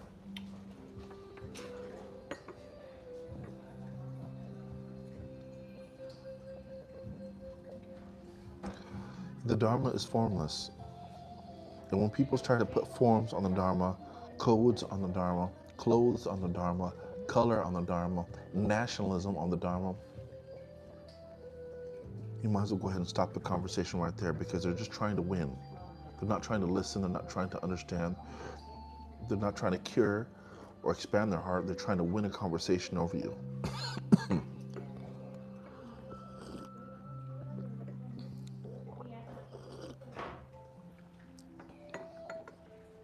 And this is the problem we have now. It's because wisdom is codified nowadays by a piece of paper. Knowledge is codified by a piece of paper. Being smart, being intelligent, being wise is codified by a title. And the other day I was just having this conversation about titles. A title is only as good as a person is able to understand the language that you are speaking. If you tell me a title and I don't speak your language, what happens? The ego becomes tired because I'm explaining something to you in a language you have no idea what that means. So I have to respect you by your actions. And if your actions do not add up internationally, we all realize and see that. We don't fear a title we can't understand. So we're going to focus on your actions. If actions don't add up, then therefore, guess what? You lose your status. You lose your title. And if people have been riding on the coattails of an imaginary word, guess what? Everyone can see that. But if you have been trying to be formless, trying to be titleless the whole time, been practicing according to the flow of the Dharma, guess what? That screams louder than a title, and people realize that. They see that. That radiates more strength than a word that I've stamped on top of your head. I think that's something that people really need to realize.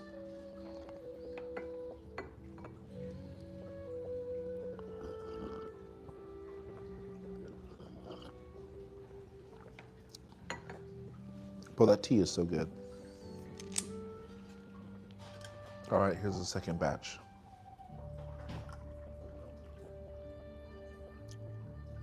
More darker.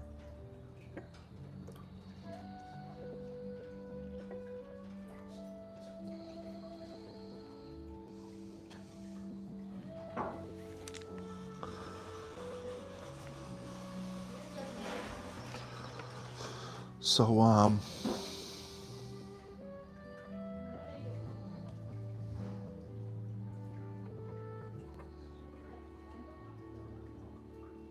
we're in the middle of a city, whether it's here in Saigon, whether it's in New York, or whether it's in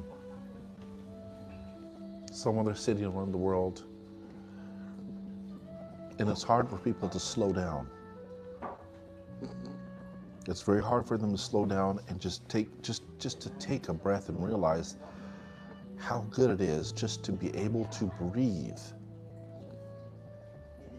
How good it is just to have a moment to breathe, have the time to breathe. People take that for granted. People take for granted that the Dharma is applicable in every situation. But you have to be brave, man. You have to be strong. You have to have courage to apply it, even when you don't want to apply the Dharma. That means in situations that are uncomfortable. Applying the Dharma when it's easy is easy. Yeah. But it's applying the Dharma when it's uncomfortable and it's hard. When your ego is saying fight, when your ego is telling you to fight back. Yeah, it's really difficult. When people are calling you funny names, saying dumb things online. I'm trying to spread love and happiness, and you get people online calling you all type of special little epithets, calling you racial epithets. Yeah. They can go anywhere. They can go to any channel in the world on TikTok. They come to the one that is talking about being brothers with one another, and they want to spread their vile behavior. It's really frustrating. It's frustrating. Yeah. You could spend all that time going somewhere else and talking about things that are I guess on your there's caliber. it seems like there's a first of all, there's space for somebody to actually want to share about that, and not to be doing that because they want to make money or fame or status, but actually doing that as a practice. You know, that's how I see it. And it's a very important part of my life and my practice to do that, you know, to try and share and orient myself towards that as well. And that's what my life has been about, is that, you know, that's who I am. But trying to deal with a lot of people and trying to teach to a lot of people, and feeling that if somebody was open to communicate, that, you know, I could help them, or I could gear their mind towards something that was more realistic or practical. But then with so much going on, that frustration overwhelms what you're talking about there, which is just the practice of the Dharma. And sometimes I feel like it is helpful to talk to someone and say, look, you know, I can tell you for sure, because I know about these things, you know, you don't know what you're talking about, right? But if that person isn't in a position to receive that, then that's not Dhamma. That doesn't reach that person, you know, and it's almost performative for other people. And so if I actually stepped back and looked at where, just for me and my practice, you know, whether it's absolutely true for others or not, but if I looked and said, is that person ready to receive that kind of message, and they aren't, then there's no reason for me to say that. Bro, remember the wisdom of the Tathagata, the wisdom of the Lord Buddha. He answered 3 questions 3 ways. He expounded on the Dharma. He told in a fashion quick and brief. And what's the last one? He didn't answer at all. He wouldn't answer. Just close his mouth. Because he saw the disingenuity of people's questioning. He saw that people were not genuinely wanting to change themselves, or they wanted genuine answers about the Dharma or Dharma life. And he was like, man, I ain't got time for you. It's weird, because the way that I expect and people have found, like, to relate to my heart, to have a heart-to-heart meeting, is not through that egoic explanation of them or towards them. and those people become like members of the sangha. But even though that's what I expect from other people, what I want from other people, somehow on the other side, I will, when someone seems to be representing ignorance or maybe it's just frustrating me, then I'm like trying to talk to that person's mind rather than to reach their heart. And so what you said, it seems more in line with, don't answer in brief, or give a full detailed explanation, if that makes sense. Maybe if that connection is open for that and I know about those things to that degree. I feel that, I like to show people what they are acting out as. I prefer to show the mirror because people don't like themselves. And when you put up that mirror, people start to realize that if they're wise enough to realize that whatever I put in the mirror is whatever I get back. If I smile at the mirror smiles back at me. If I'm angry at the mirror, I see something that's ugly and it's myself. So this is exactly what I'm giving. You give me what you want to see. And a lot of people, they don't like themselves. Remember that. And you're forcing them to deal back at themselves again. So it's not surprising that people would come at you that way and consistently come at you that way. Yeah. It's not like somebody says some bad words and I'm going to throw them back at you. But it's just that whatever you give me, I'm giving back to you. If you come chill, I'm going to be chill because I am your mirror. Too many times people holding windows. This is another problem. Too many people are holding windows where they have a light reflection of themselves, but they're looking through and seeing everybody else, but they don't see themselves clearly. And at the same time, with that experience, you have to remember that you can't hold everything that you are encountering. Don't hold that, man.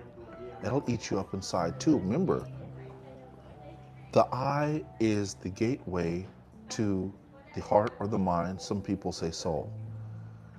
So whatever is entering your sanctuary, whatever is entering your sanctity, make sure it finds a way out.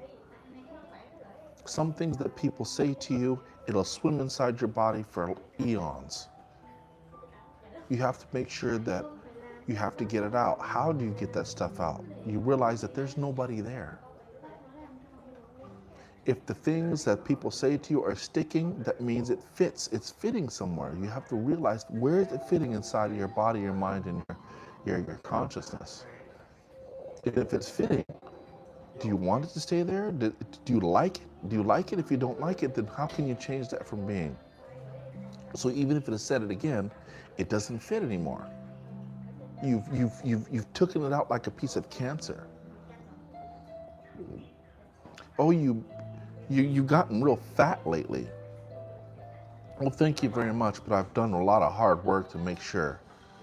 You have to realize when people say things to you, it's either there because they don't think before they speak. Really, a lot of people don't really think before they speak. They just, reiterating the point again, they want to be heard, but they don't want to be seen. They just say things out of the top of them. They don't realize that it could be affecting the outcome of the person you're dealing with, your mother, your father, your loved ones. Stop talking. If we stopped using our mouth just to be a vessel or a receptacle just to throw out vibrations, I think we'd do a lot better. Be a little more mindful about how and what we speak about could actually help society.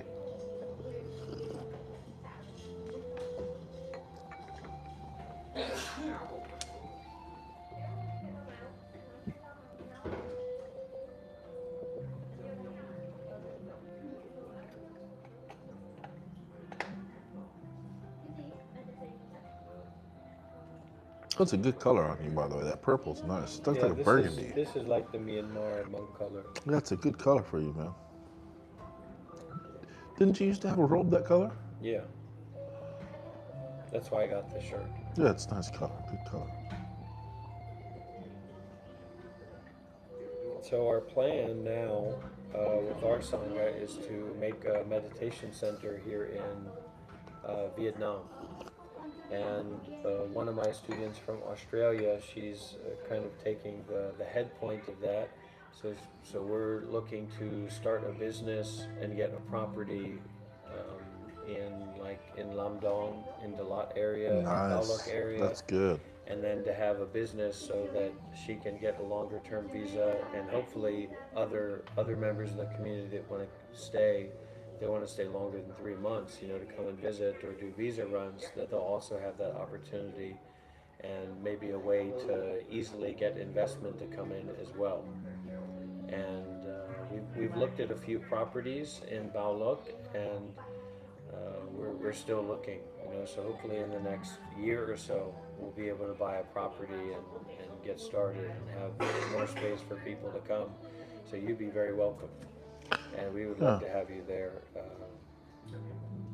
Yeah, well, I'd love that too. I think that that'd be a great idea. See what see what fate holds for us. Have enough good karma, that definitely will help. Is there any questions online? Anybody online have questions for Bhante Kwanya specifically?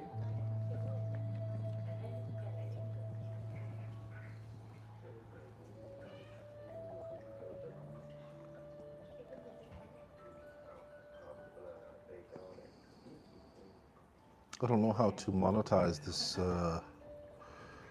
TikTok thing. I don't know how to do it. Maybe because you're in Vietnam, you can't.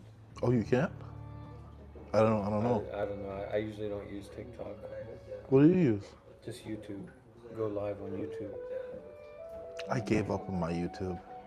You can try again, but going live this way is different from going live this way. Oh yeah, huh? If you go live this way, you'll get natural viewers, like same as TikTok. But if you go live this way, you'll only get people from your channel. I did not know. That's pretty complicated. I didn't know that. So Zorro asks, who are you?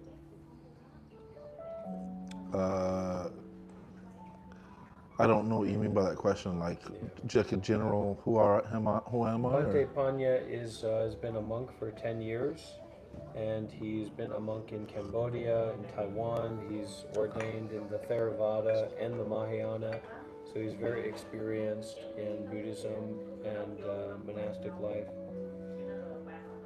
Okay, so we have a question from Prem Seva, and they say, how do you view Buddhism in the context of interfaith relationships, so like Buddhism and other religions? Well, I mean, Buddhism is for me, I just see it as a path to selflessness. I see it as a path that helps me digest truthful information. Buddhism for me helps me be true to truth, not titles.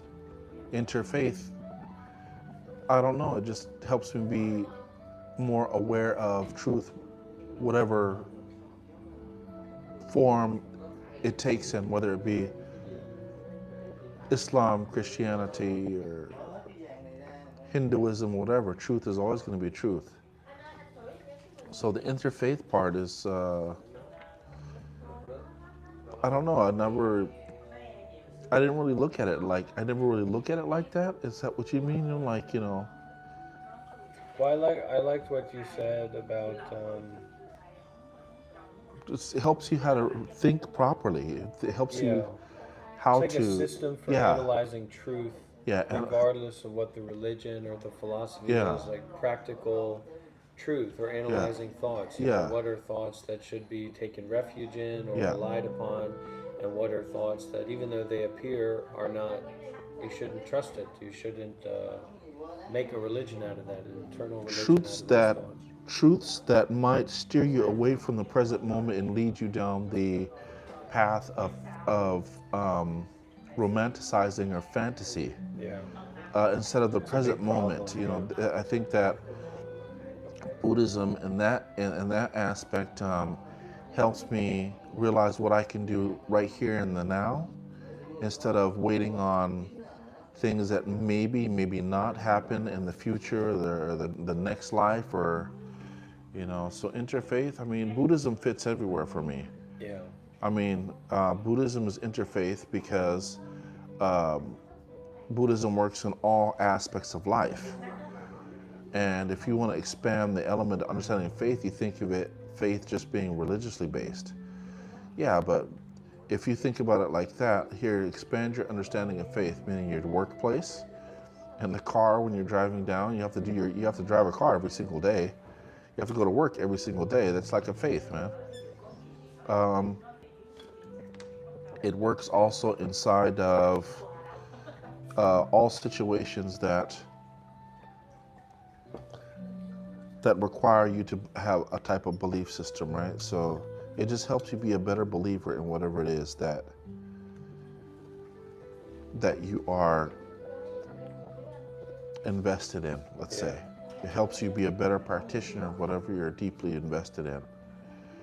I mean, I would be open to other religions or other faiths or other ideas. It's just that the practice and the system of analyzing truth in Buddhism makes it so that there's not.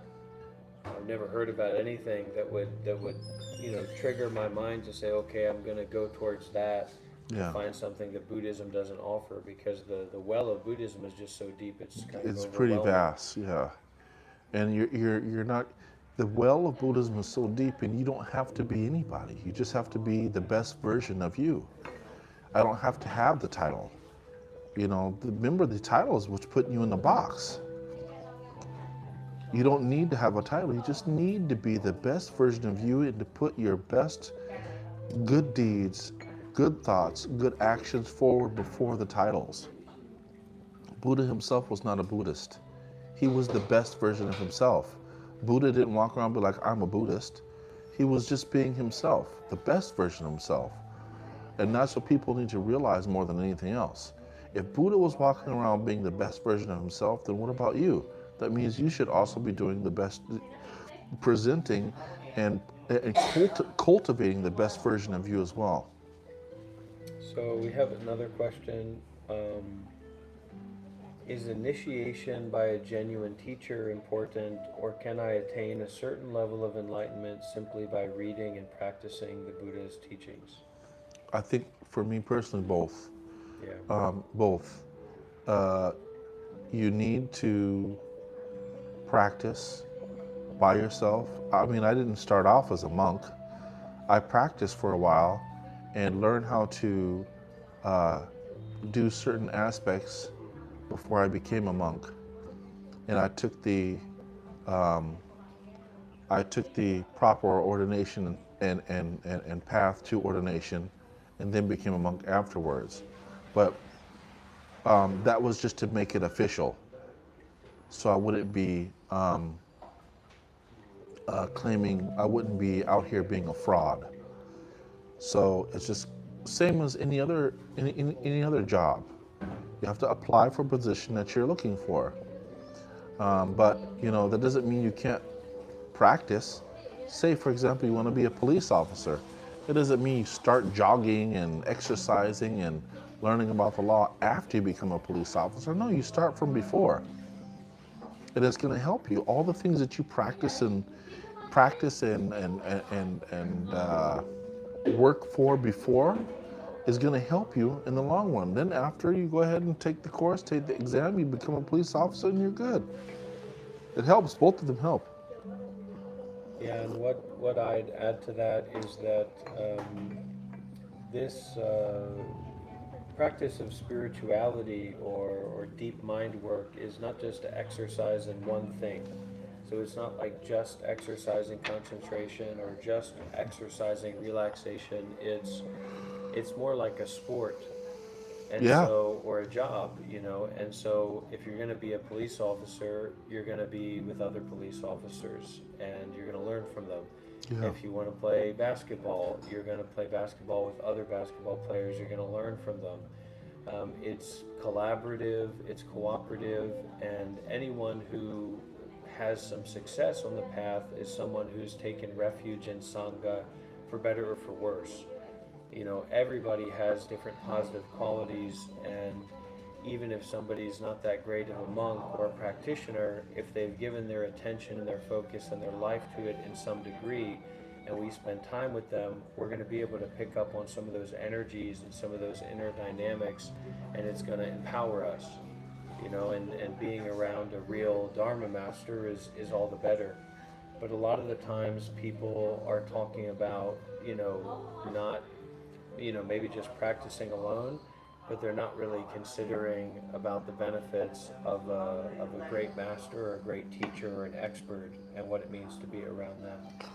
Practicing alone is good, but you know what I'm saying? Like, practicing alone is good, but remember, being around people who have understood the practice is going to save you a lot of headache and suffering. Yeah, well, It'll help you out in the long, you know what I'm saying? Why invent the wheel if it's already been invented? So you can go practice alone, but I promise you, I guess what? You are going to hit a wall so many times, and I'd hate for that to happen for you, where it kicks you off the path of the Dharma. You start to blame the Dharma for being incorrect when it's actually your perception, your you know, your intention was clean, but you had the wrong view of how to apply a practice, and that's what we don't want, you know. So well, it's like, what kind of pinball machine do you want to be in? Do you want to be in a business carpenter pinball machine? Do you want to be in a YouTube movie watching pinball machine? Do you want to be in a Dharma or a spiritual pinball machine? You're going to get bounced around. You're going to get beat up. You're gonna take your You're going to hits. fall down. You're going to take hits. But being in that Dhamma pinball machine or that Buddhist pinball machine, you're going to pick some things up along the way for sure. that are gonna soften those hits and punches. And one of the most important things that people have to accept and seem to be unable to accept is that you can only be in the pinball machine that's accessible to you. There's no fantasy pinball machine that you can be in. So if you come across Bhante Panya, if you come across Dr. Rob, well, that's your problem, not ours. You know, we have to make use of what is accessible to us and let go of this dream idea of some perfect teacher or perfect community. The community of the teacher can become more perfect as you practice and take refuge and connect with less perfect communities, less perfect teachers, etc., and then raise your level up from that. It's true.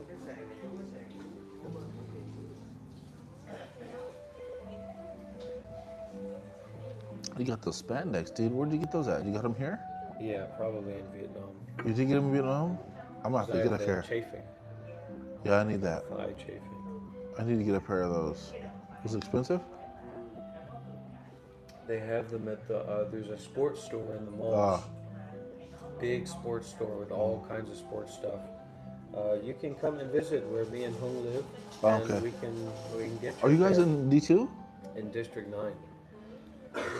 So it's about 40 District minutes. or 9? so. Oh, okay, okay, yeah, okay, okay, yeah, District 9, okay. Okay, yeah. Okay, Laura Studio says, how to solve a problem like America. We were talking about this earlier. How do you solve America? That is a huge, huge question and answer. It's a huge question. I mean, oh man, I had to leave America, and I've left for over 20 years, right? And We've got it's, two America haters here. yeah, don't. I've left America for over 20 years, and it never seemed to get better. It's sad that America does not care about its constituents. It doesn't care about its people, and I don't know if I have the proper answer for that, because it just keeps getting worse, worse, worse every year. America does not care about its citizens. It doesn't care about anything except for divisions and disproportionate use of wealth. We give our. You want to fix American? Then you need to be from a certain demographic of people, and you will get a lot of money, help, resources. But if you, I don't have the answer for America, man. It seems that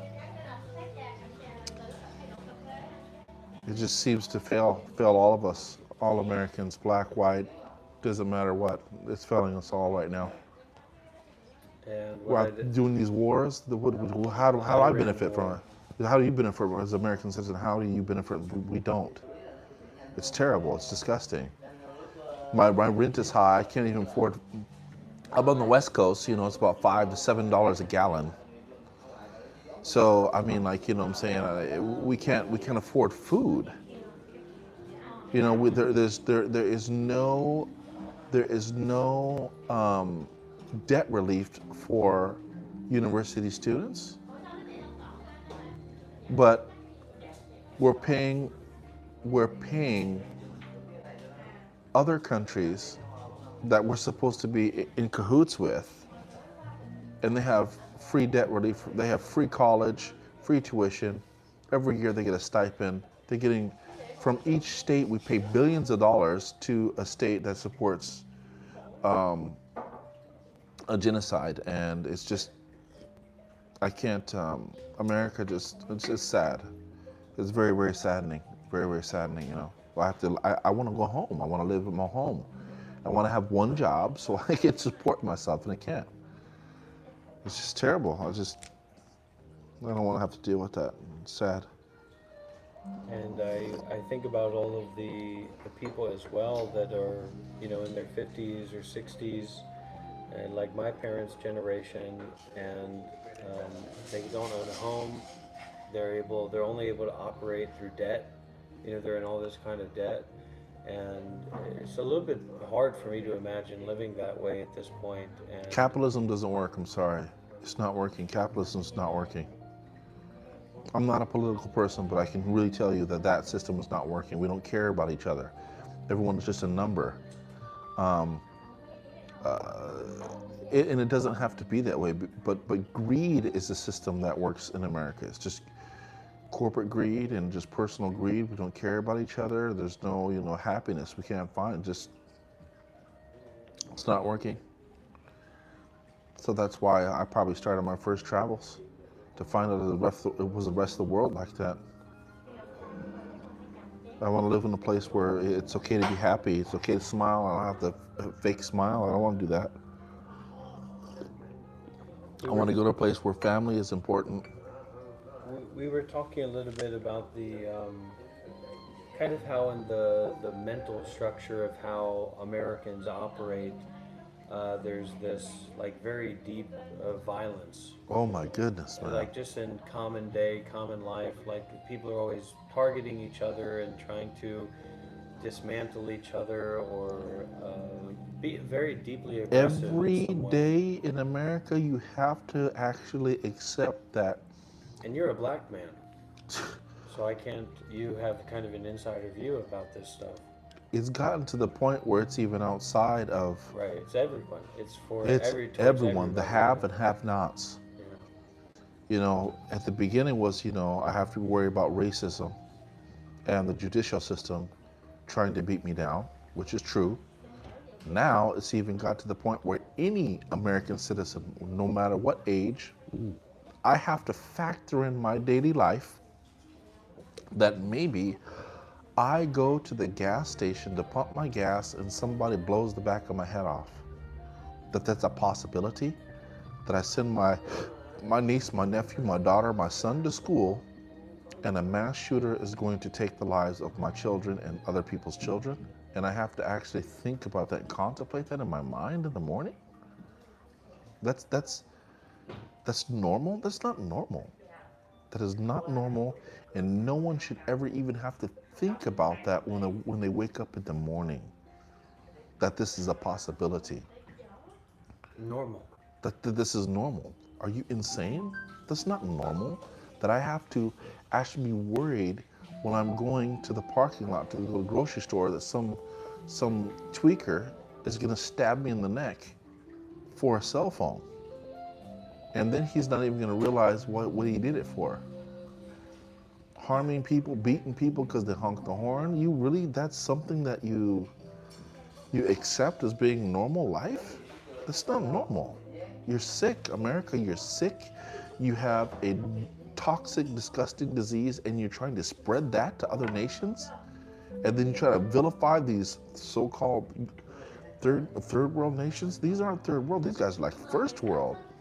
I never have to worry about tweakers, people trying to stab me in the neck, and racism, the cops pulling me over and try to shoot me because I moved improperly or because I never have to worry about that. Gangs, I don't have to worry about somebody trying to rape me. White supremacists. I don't have to worry about white militias, black militias. I don't have to worry about no BBL. I don't have to worry about fake hairs. I don't have to worry about any of that. My food is natural. My food is natural. My food is natural and it's cheap. And I will never die of hunger here. In a country that's not even my own, shame on you, man. Shame on you, America. And they're talking about getting rid of social benefits for blacks or whites in America. They're talking about getting rid of social benefits. And there's not even 40 hours a week job. And if you get a 40-hour-a-week job, it never pays anything. It just pays, all you're doing is borrowing that money to give right back to them. You have no pocket money to save. You mean I'm more valuable outside of America than I am in? I will never be able to own a home in my life, but we're paying billions of dollars to a terrorist state so they can live free and expand their borders while they annihilate the inhabitants of this land. That doesn't make sense to me, and I don't think I can agree with that. It's sad, you know? I wish there was a place where I can go where all of us were cowboys, black and white. We have our own culture. We only had our black and white cowboy culture. And we lived happy. We all had land. We have enough land in America. We have enough houses that each 40 acres and a mule. 40 acres and a mule. We all cowboys. We all And a howdy. Toyota. Shoot, 40 man. acres and a Toyota. Do you know that the amount of abandoned houses in America, every American citizen could have 3 houses. But no, what do you see? No, we don't have nothing. We have this fake BS, provocated race war between people who benefit through our own ignorance. Sad, man. It's too bad. We could be doing a lot better. We could be doing a lot better, but petty squabblery, petty differences.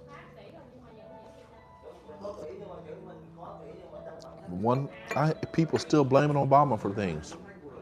People still blaming. Obama, oh, this is because of Biden. Oh, this is because Obama. This is because Bush. Oh God, please stop with the madness. You know, I don't want to hear it. Don't want to hear that anymore. Sad, you know.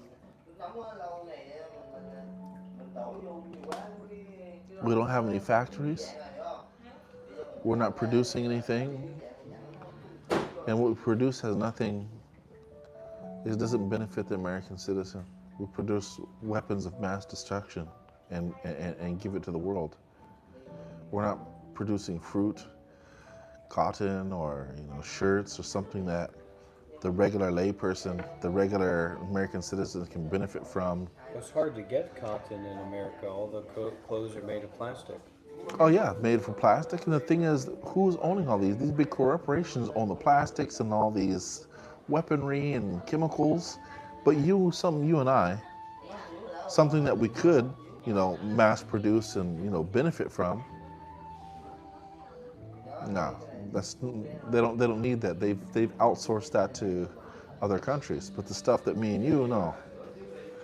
How does that even work? How does that? I don't understand how that works. It doesn't make any sense to me.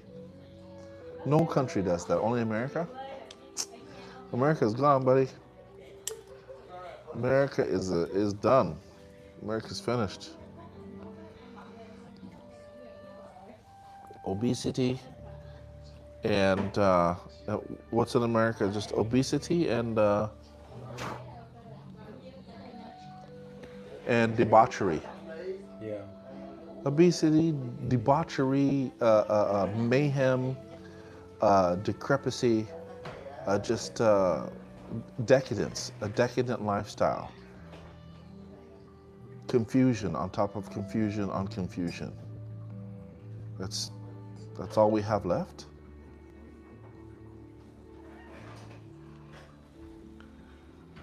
We all know what happened to Rome. We're just waiting.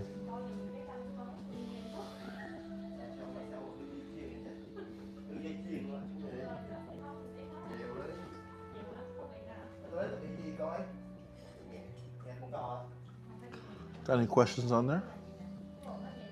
Questions, everybody, for Bhante Panya? And do feel free to make a donation on Streamlabs if you have a question or would like to show your support.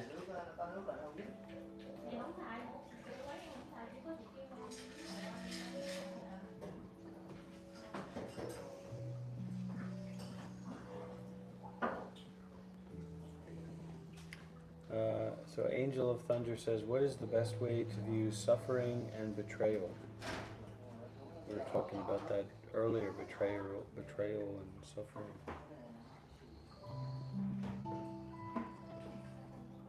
Well,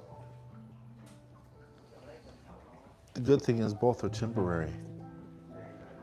They may last, but they don't endure. Suffering lasts some time, but it doesn't last forever. It only lasts forever if you dwell on it over and over and over.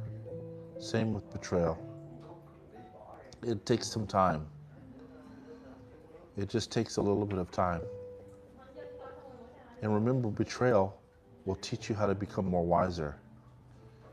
It'll teach you how to recognize the patterns and realize, is this something that your energy and effort wants to deal with? And it doesn't mean to avoid everything that becomes faintly familiar. You have to realize that everything that comes familiar doesn't mean it's the same exact thing, but you still have to be wise. And wise in the sense of knowing when to let go, how to let go. Yeah, when to let go, how to let go, and To realize, practice it. yeah, if something is arising that is familiar, just remember, something is arising, and don't put your whole heart invested into it like last time.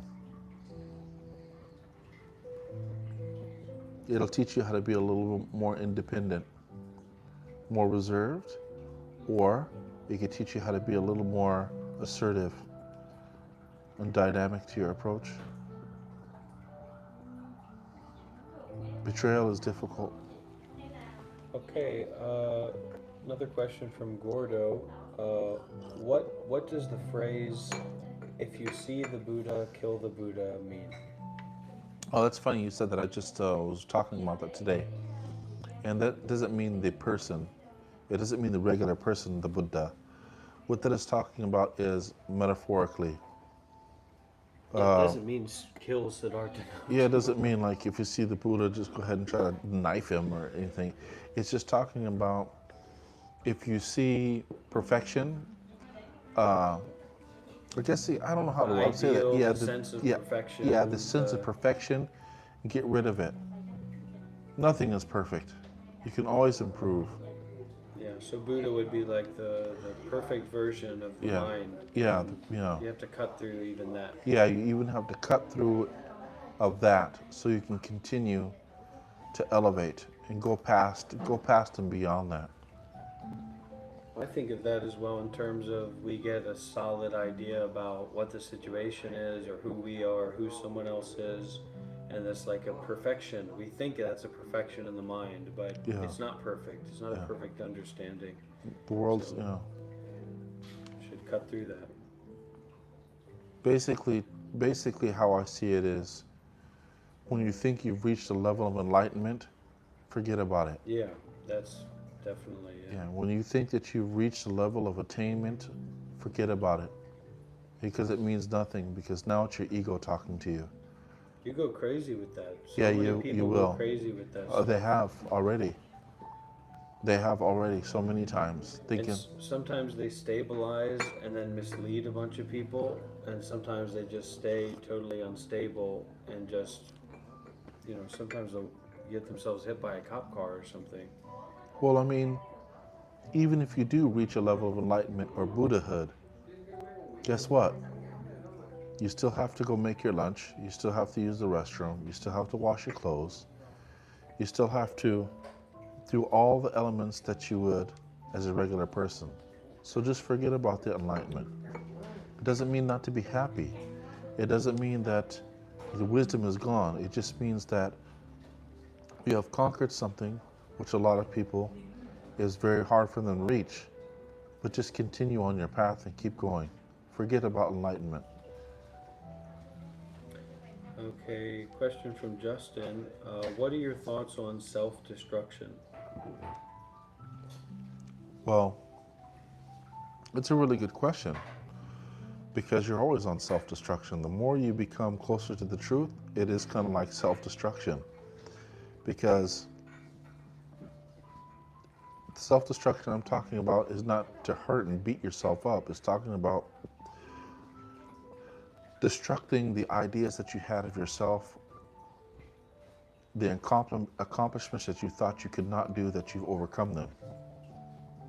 That's what I mean by self-destruct, is getting rid of the old person that you thought you knew and realized that it was nobody, that you thought you knew and you overcame that person. So you do have to self-destruct.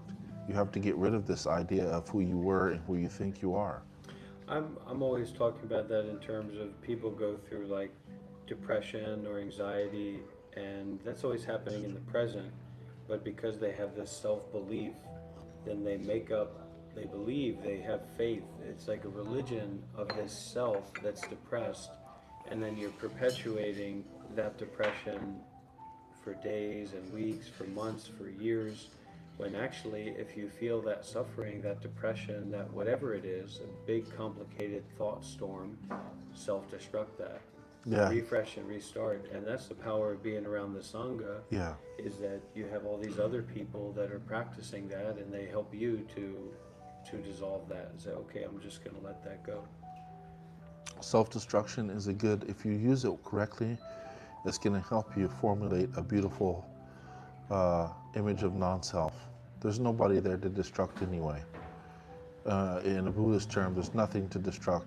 But if you're talking about self-suicide, if you're talking about suicide or harming yourself, this is definitely not praiseworthy.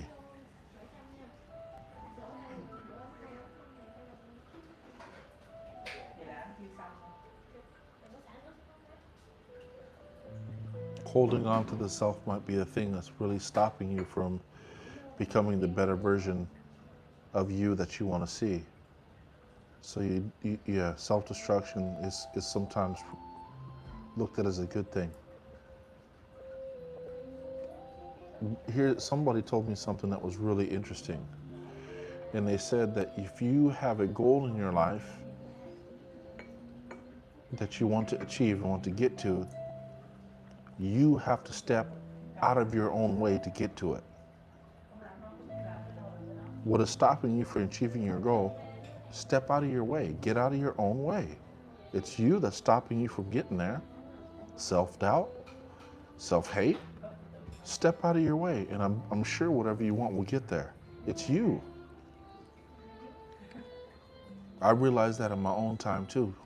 I realized that about myself. What's stopping me from achieving my goal is me. I don't want to wake up in the morning. I don't want to do the things that it takes for me to be able to. I don't want to do the things it takes for me to be able to get there. You know what I'm saying? So that's the thing.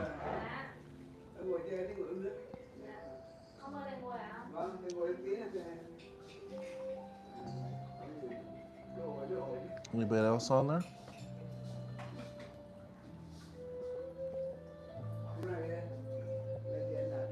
Just people saying different things.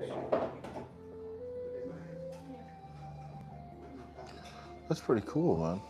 I have no followers on on Well, YouTube. most of these people aren't like followers, but it just gets recommended to them in their feed. When you If go you live, can right? live stream, When yeah, you if live? you can check your YouTube if you have your YouTube app, and you can check if you have this option, and if you do, you might get a lot of viewers. Sometimes you get tons of viewers It's interesting. because your channel just gets recommended to um, a bunch of different people, especially if you do it like at the same time every day. TikTok used to be better for that, but now this seems to be better for that. TikTok has too many restrictions. Yeah, no, TikTok. If You we say sit here, retard or something, your stream's blocked. You're bro, turned off. if we sit right there and they see this picture, they're like, "Oh, you block your feed. You're trying to sell the picture." I'm like, Yeah, "What are you something. talking about?" Yeah, Like, it's really restricted. yeah, I'm on TikTok. I'm just minding a bit. Oh, you're trying to advertise selling a plant, or they make all types of silly stuff. TikTok kind of really annoys me. They cut your sound off and silly. Yeah, TikTok is something else. We need a better platform to be able to communicate. Facebook doesn't do it anymore.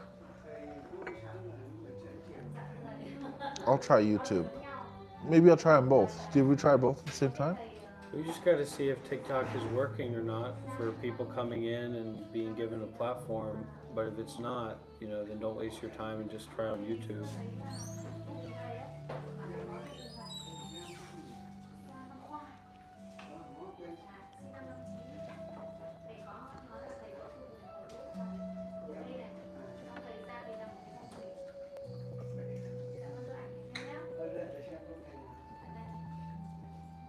All right, everybody, that's all for now. Thank you for your questions, and thank you to Prem for your donation.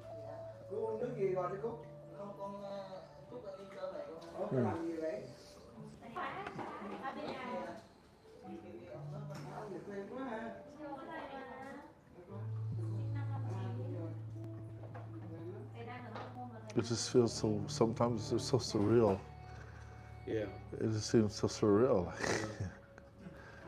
You're just in this bubble, you're just like in this weird bubble.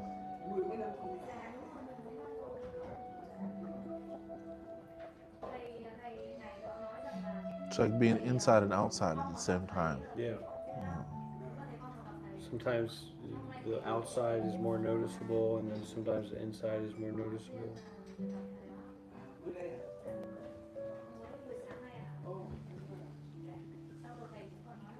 Okay, one more question here from Gordo. And Gordo said, I practice a lot of mindfulness, and my silence makes people uncomfortable in conversation. But my intelligence is different, deeper now. Is this common? Very common. Because you become more aware, you become more grounded, that real wisdom isn't told, real wisdom is not communicated by words that complicate. Words are for people who lack depth in their perception. You have to Words. rely on words. Yeah, you have to rely on words. Words are for people who lack the depth of sense. Words are memories, words and memories. Yeah, but when you start to really become grounded in your mindfulness and meditation, words become obsolete. It's like almost like a form of telepathy. You're able to actually see through people and know what they need or what they hide from, what they like, without words, because you're dealing with heightening of the other senses, not just speech. You're using your ears, you're using your eyes, you're using your smell, you're using your other tactile senses that heighten. And you can see that those are not based on thoughts. Yeah. But the additive I would give to that. Gotta find people like you, man. Yeah, Gordo, that you have to probably let go of a lot of expectations when it comes to people. They're gonna pull you down. We may be looking for someone to give us something that they can't, and sometimes that comes from a want or a need to have a dharmic relationship with a teacher, with a spiritual friend, but Yeah. you can't really expect just random people that you know to fill that They're role. gonna pull you down. It's gonna turn into resentment and depression, and that's what you don't want because it's gonna start making you feel like you're nuts. Like you don't want to alienate yourself. You make sure you go find somebody who's like you, that's gonna help you promote wisdom. You're developing wisdom. You're nurturing your wisdom. You're becoming more aligned where words don't mean nothing. You're starting to become more aware of everything in a bigger abundance. Keep doing it. It's a good thing. Either online or offline or whatever. If you can do them both, that's great. Yeah, keep going. Don't stop. And show up to these kinds of spaces. Yeah. It's important. You'll do good.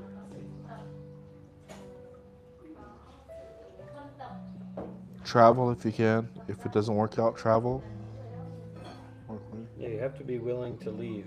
You have Yeah, to be willing gotta to, be- to let go and walk away. Yeah. It's life. Travel if you can. Find people like you, man. Make the first step, and the other steps become easier. You make the first steps, people start making steps towards you.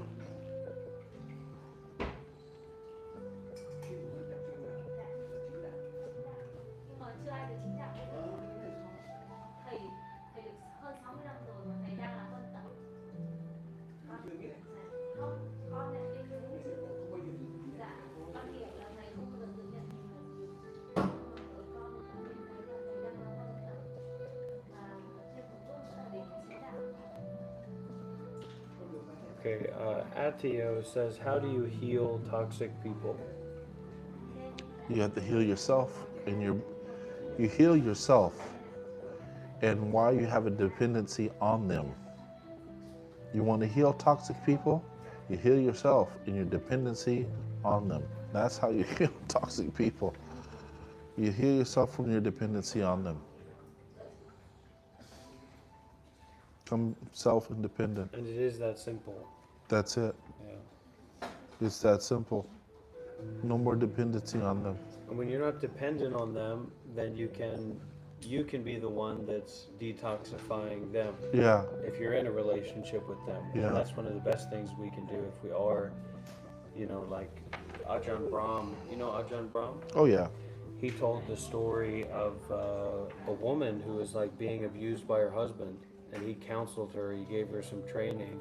He said, start to treat him with loving kindness, and it changed him.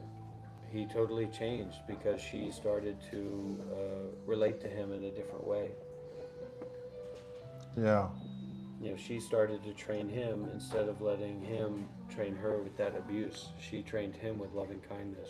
Remember, toxic people, I mean, I'm not taking sides, but toxic people in general, the reason why they're toxic is because they they respond to your reaction. That's why they're toxic. Yeah. They respond by your reaction. That's why they're toxic to you. So if you stop reacting, they stop responding.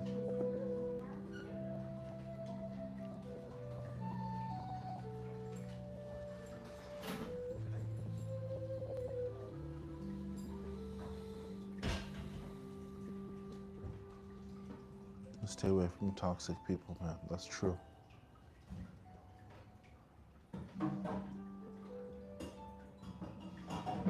What is inside of you that is attracting toxic people? Because they didn't come out of nowhere. It's a pattern. Definitely could be a pattern too. And sometimes the people that are asking that question are toxic people, Yeah. so it goes back to healing yourself. Yeah. There's something inside of you that is attracting toxic people. Remember, opposites attract. And if it is the truth about opposites that do attract, what is it about you that attracts these people? And is something you can change? Is it something that you can manipulate to better yourself? Or something you can expect? If you can expect it, then you should understand the outcomes. You know how to manipulate the outcomes for the betterment of everyone.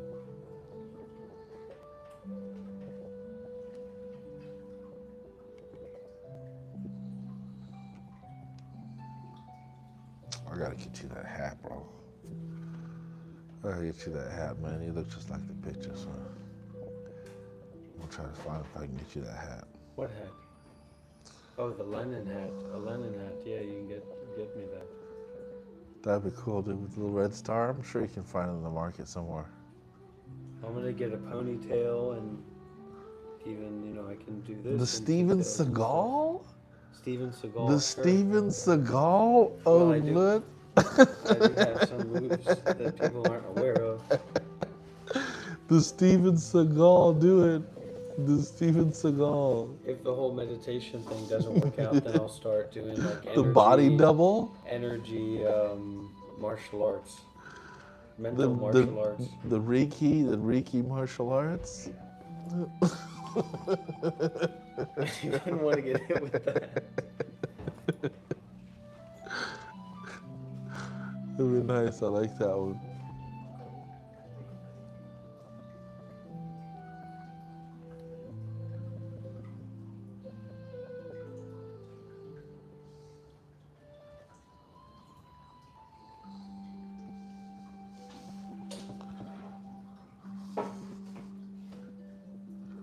People are just laughing.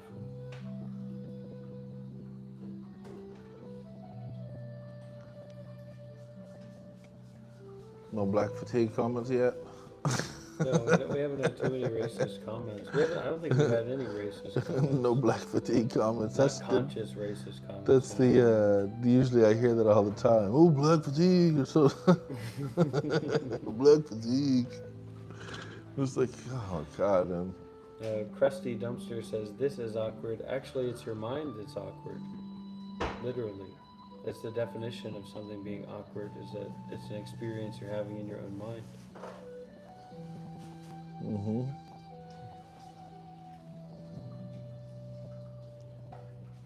Here, everybody, you can make comments to Bante Panya. He'll read the chat. He hasn't been reading the chat until now.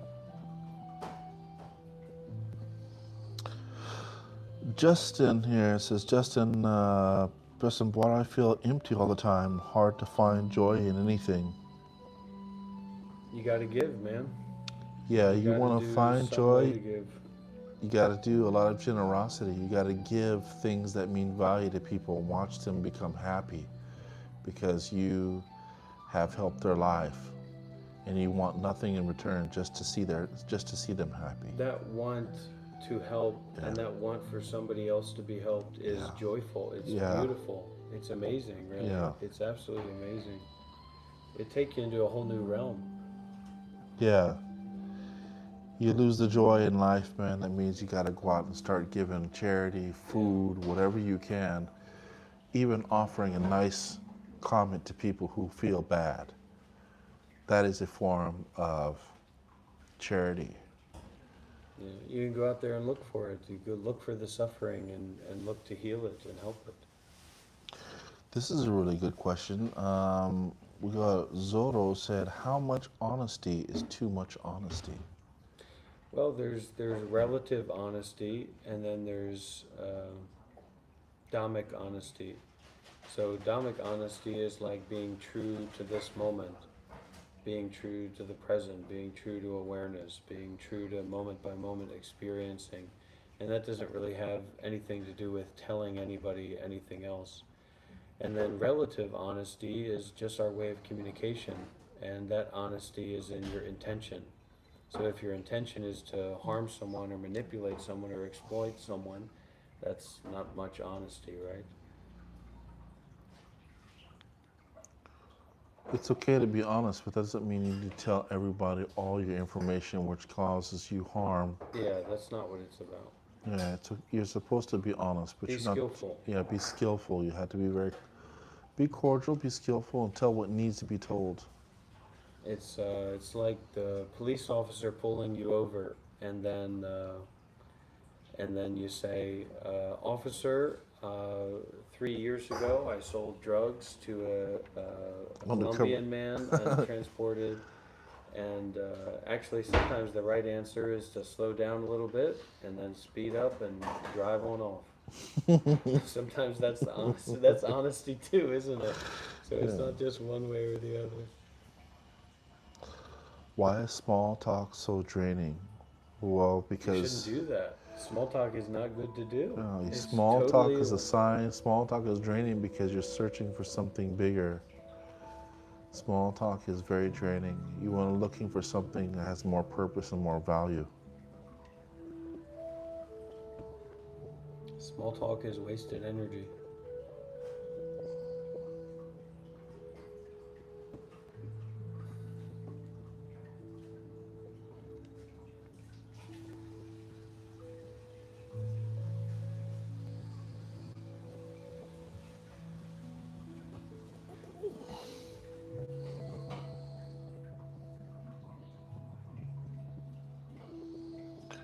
Krusty Dumpster, are you familiar with all the scamming this guy does? No, because I have no idea who you're talking about.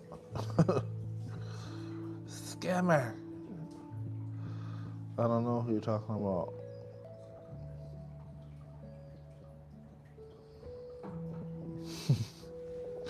Sometimes it's funny to watch people to like how they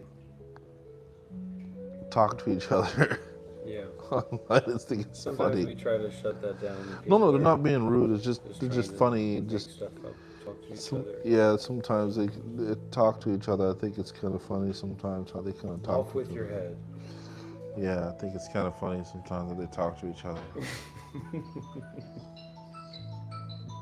Well, Or you get sometimes like the evangelists that come on and be like, Well, Jesus is the Lord. I'm just like, people- oh, okay, thank people you. try to evangelize like their opinions. So instead of talking to you, they're now talking to the people that are looking to you and trying to put themselves in between you and those people and make it about them and their opinions or whatever. Jesus is king. I'm like, oh, okay, thanks. Appreciate it. They're the ones that get me the most. I'm like, oh, thanks. All right. Any questions, everybody? This is a very valuable time with a former and current Buddhist monk of multi-tradition monks. Can I put my handle on there? What do you mean? My YouTube channel? Yeah, here. it What alright? is it? I'll put it on here. Bodhisattva Society. Here, I'll You send can write you. it down in the chat, and I'll pin it. I'll send you the. I'll send you the what you call it. Here, I can get it.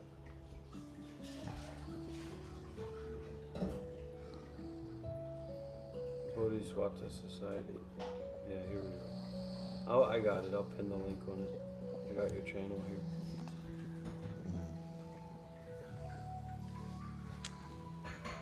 And we have a question from Travis, who's been a member of our Sangha for a while. And his question is, what is your name and how did you come to know Dr. Rob? That's what I go by these days. My name is Bante Panya. Bante Panya is actually the first name I go by. And I met Rob at a meditation center in Thailand the first time. That's crazy. That's when we first met. Yeah, That was fun. meditation That center, was yeah. funny, dude. That was nice. awesome. I met him Who at a meditation. introduced us? Well, is that woman in white, that Mechi? Who Or introduced no, us it's to? the Chilean one. Oh, the Chilean monk. That guy. Yeah, I that forget his guy. name, I forgot his name too. Yeah, the Chilean dude. Yeah, he's a different guy. Yeah, he introduced us, and it was in Thailand. We were doing this meditation retreat, and we kind of stayed in contact since then. And yeah, that's how we met. Who was Where we're smoking running- a cigar? Were you smoking a cigar? Someone? Or maybe it was just all the incense. Because you were doing a lot of incense. But it could have been that master, but we were trying to get paperwork for you.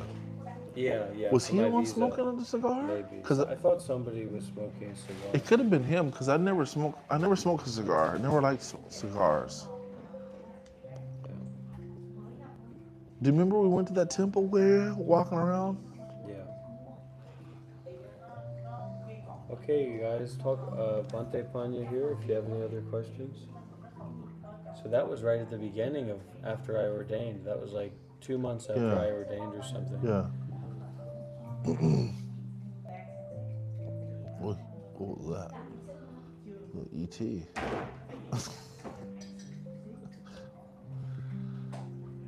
I'll never be pretend this nonsense.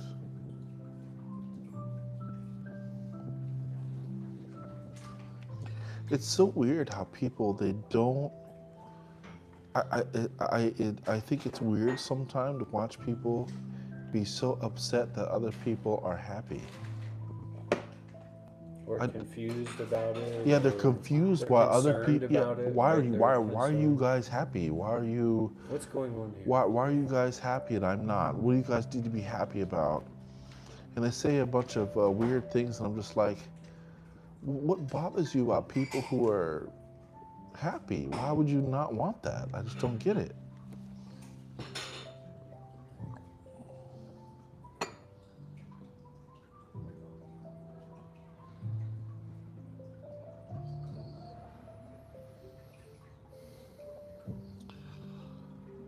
What made me want to become a monk? I wanted to change my karma and understand my view of the world. I thought that the way that I was viewing the world was not compatible with my growth and was causing me a lot of suffering, wanting things to be the way that I couldn't control. Um,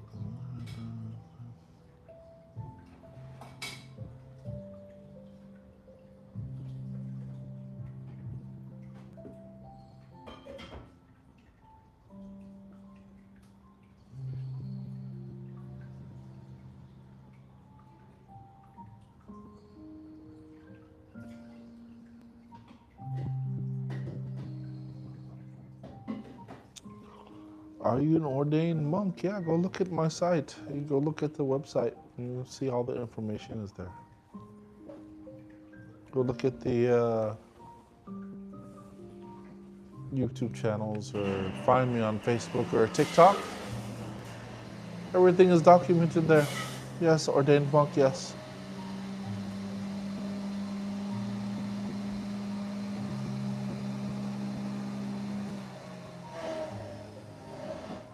Nice to meet you too. Thank you. Nice to meet you too.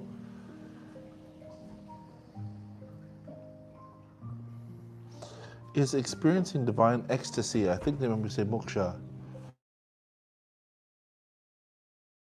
a matter of the ego? That's a pretty interesting question. Divine ecstasy. Maybe they mean like jhana? Yeah, they probably mean a form of dhyana. I don't know. I think it might vary. Different depends on the person who's practicing. I don't know. I've never really did yoga, so I don't know the experience about that feeling. Because from what I understand, what you're saying is this feeling you're talking about is a sense-based feeling, and in Buddhism, it's not a sense-based feeling. Yeah. It's a form of senseless feeling, if that makes sense. It's a presence. Senseless presence. Yeah, it has nothing to do with a sense-based feeling of ecstasy or some type of, arriving somewhere. This is a deeper feeling of unattachment from the sensory organs that have you a deeper understanding. And I can't really explain it by words because I don't want to bastardize what the feeling is. But it's a profound experience that is made through the mind. Mental yoga. Yeah, Buddhism is mental yoga. Yeah. Oh. This setup you got is pretty cool looking though. Yeah, I might have to come here again. Well, this area here, this is like a really good model for when we make our meditation center in Vietnam. A place like this, I want to have a place like this where people can sit and maybe instead of things to sell on the sides, more like books people can read. And I like sitting low to the ground and. Oh yeah, it feels good. Isn't that cool? Yeah. I love this little background here, the little bamboo. I don't know if it's real bamboo, but it really is cool. I love it. It wouldn't be too expensive to build No. a structure like this. It'd be No, cheap. You know? yeah, that's what I'm saying. I mean, like, if I had my own center, whether it be in America, I would have it something like this too. I like the background. I like the wood, the nature. I don't want it to be something that makes us feel disconnected.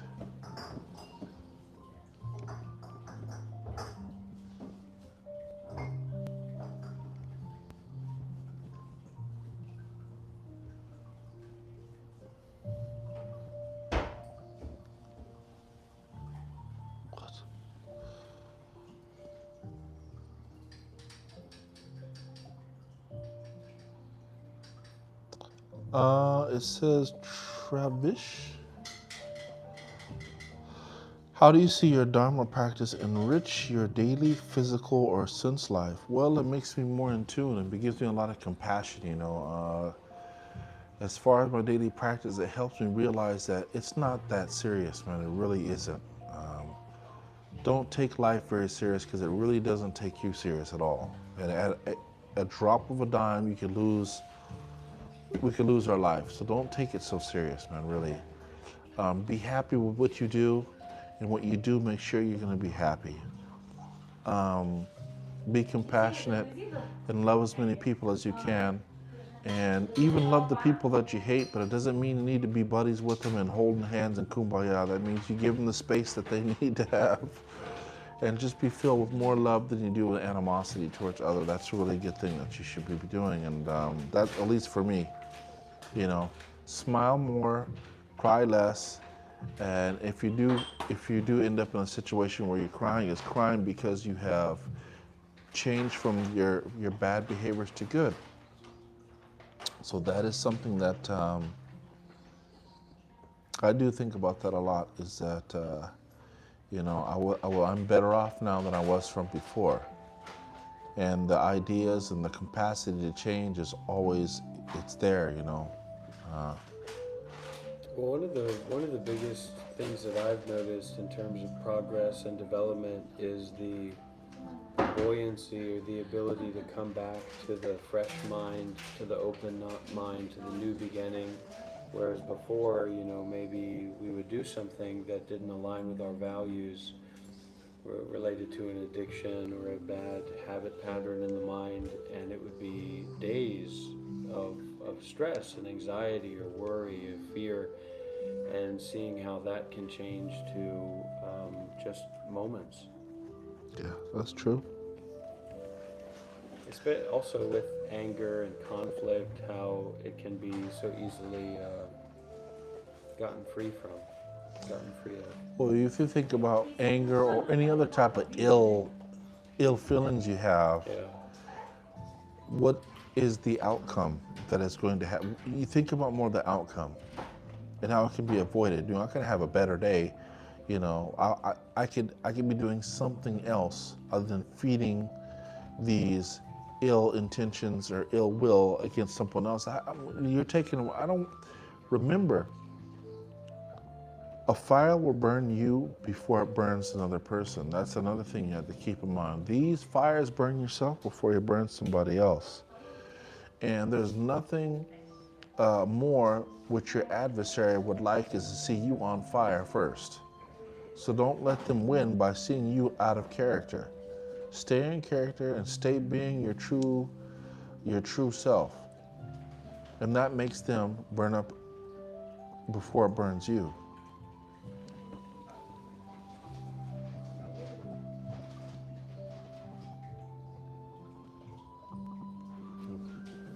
Sage Moon.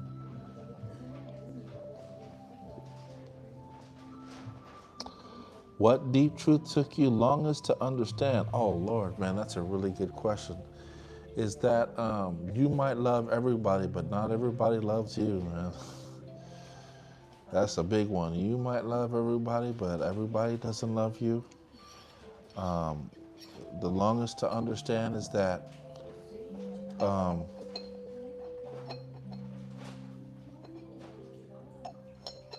man, there's a lot actually. I'm trying to think of some other ones that I can tell you. A fire burns you before it burns others. And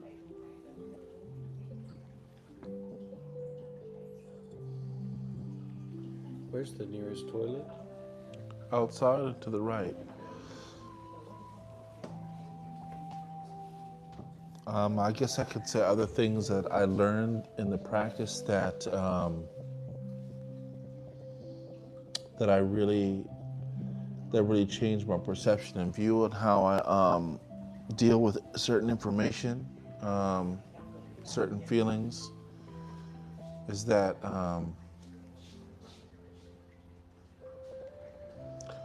no matter how gentle you care for a rose, its nature is always to cut and scratch the hand of the person that is caring for it. And that's probably one of the deepest things that I had to deal with, was that real sentiment. That's a real sentiment for myself, is that right there.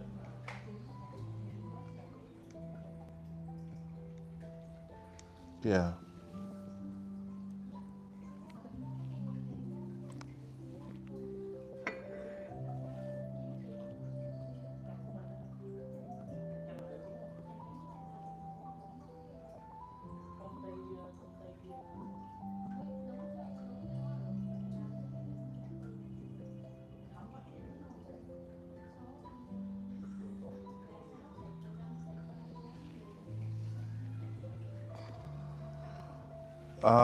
As far as meditation, it's not praying. We're not praying to anything.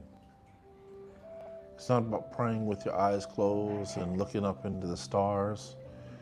This is not exactly what we do when we meditate.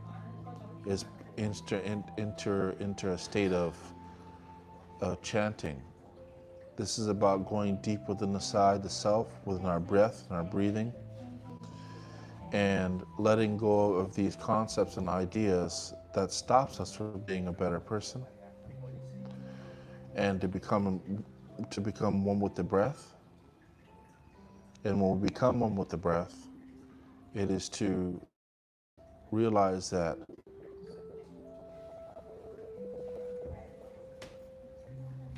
there's an impermanence, and there is nothing to hold and grasp onto from the self.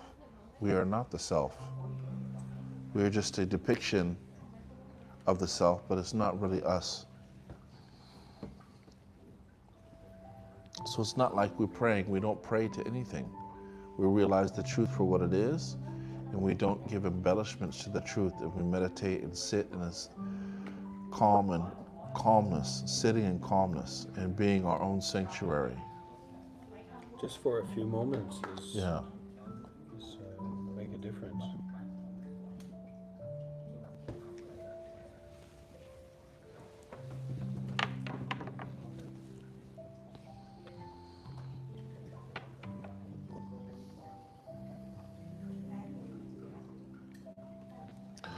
Somebody said, why not combine some practice of Buddhism and Christianity?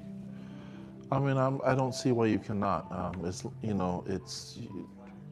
Buddhism is something that it's not like you do it and you're wrong. It's not like a dogmatic religion. It's not a religion like that. It's a system that helps you realize how to cut through illusions and disillusions. It's not something that, you believe it and you're going to go to hell or you're going to blow up or, whatever. It's a system that teaches you how to correctly see things for what they really are. So it doesn't have much to, you can use it in every aspect of your life, whether you're driving a car down the street, whether you're teaching a class, whether you're in the church, whether you're in the masjid, whether you're anywhere. It doesn't matter what, yes, you definitely can use it. Doesn't matter.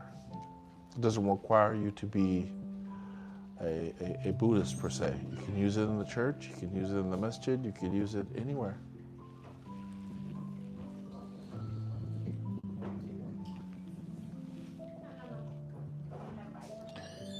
Can anybody convert to be a monk? There is some factors that you need to do to become a monk. purifying your intention. Make sure you don't have massive amounts of debt. Go to a center, qualified center. Learn about Buddhism. Learn practice about the path Buddhism. of the Buddha. Yeah.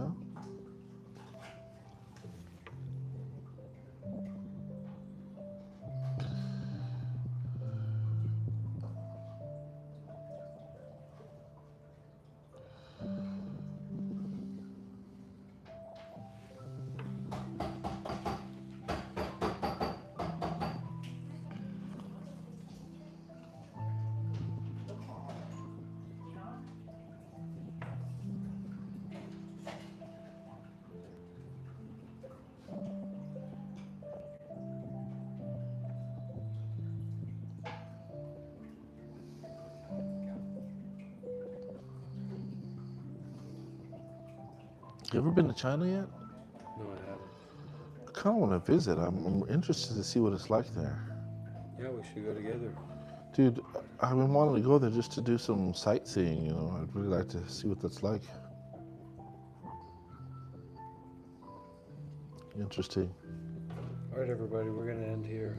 Thank you. We're for ending here. Joining and participating, and everybody, please say thank you to Bhante Panya.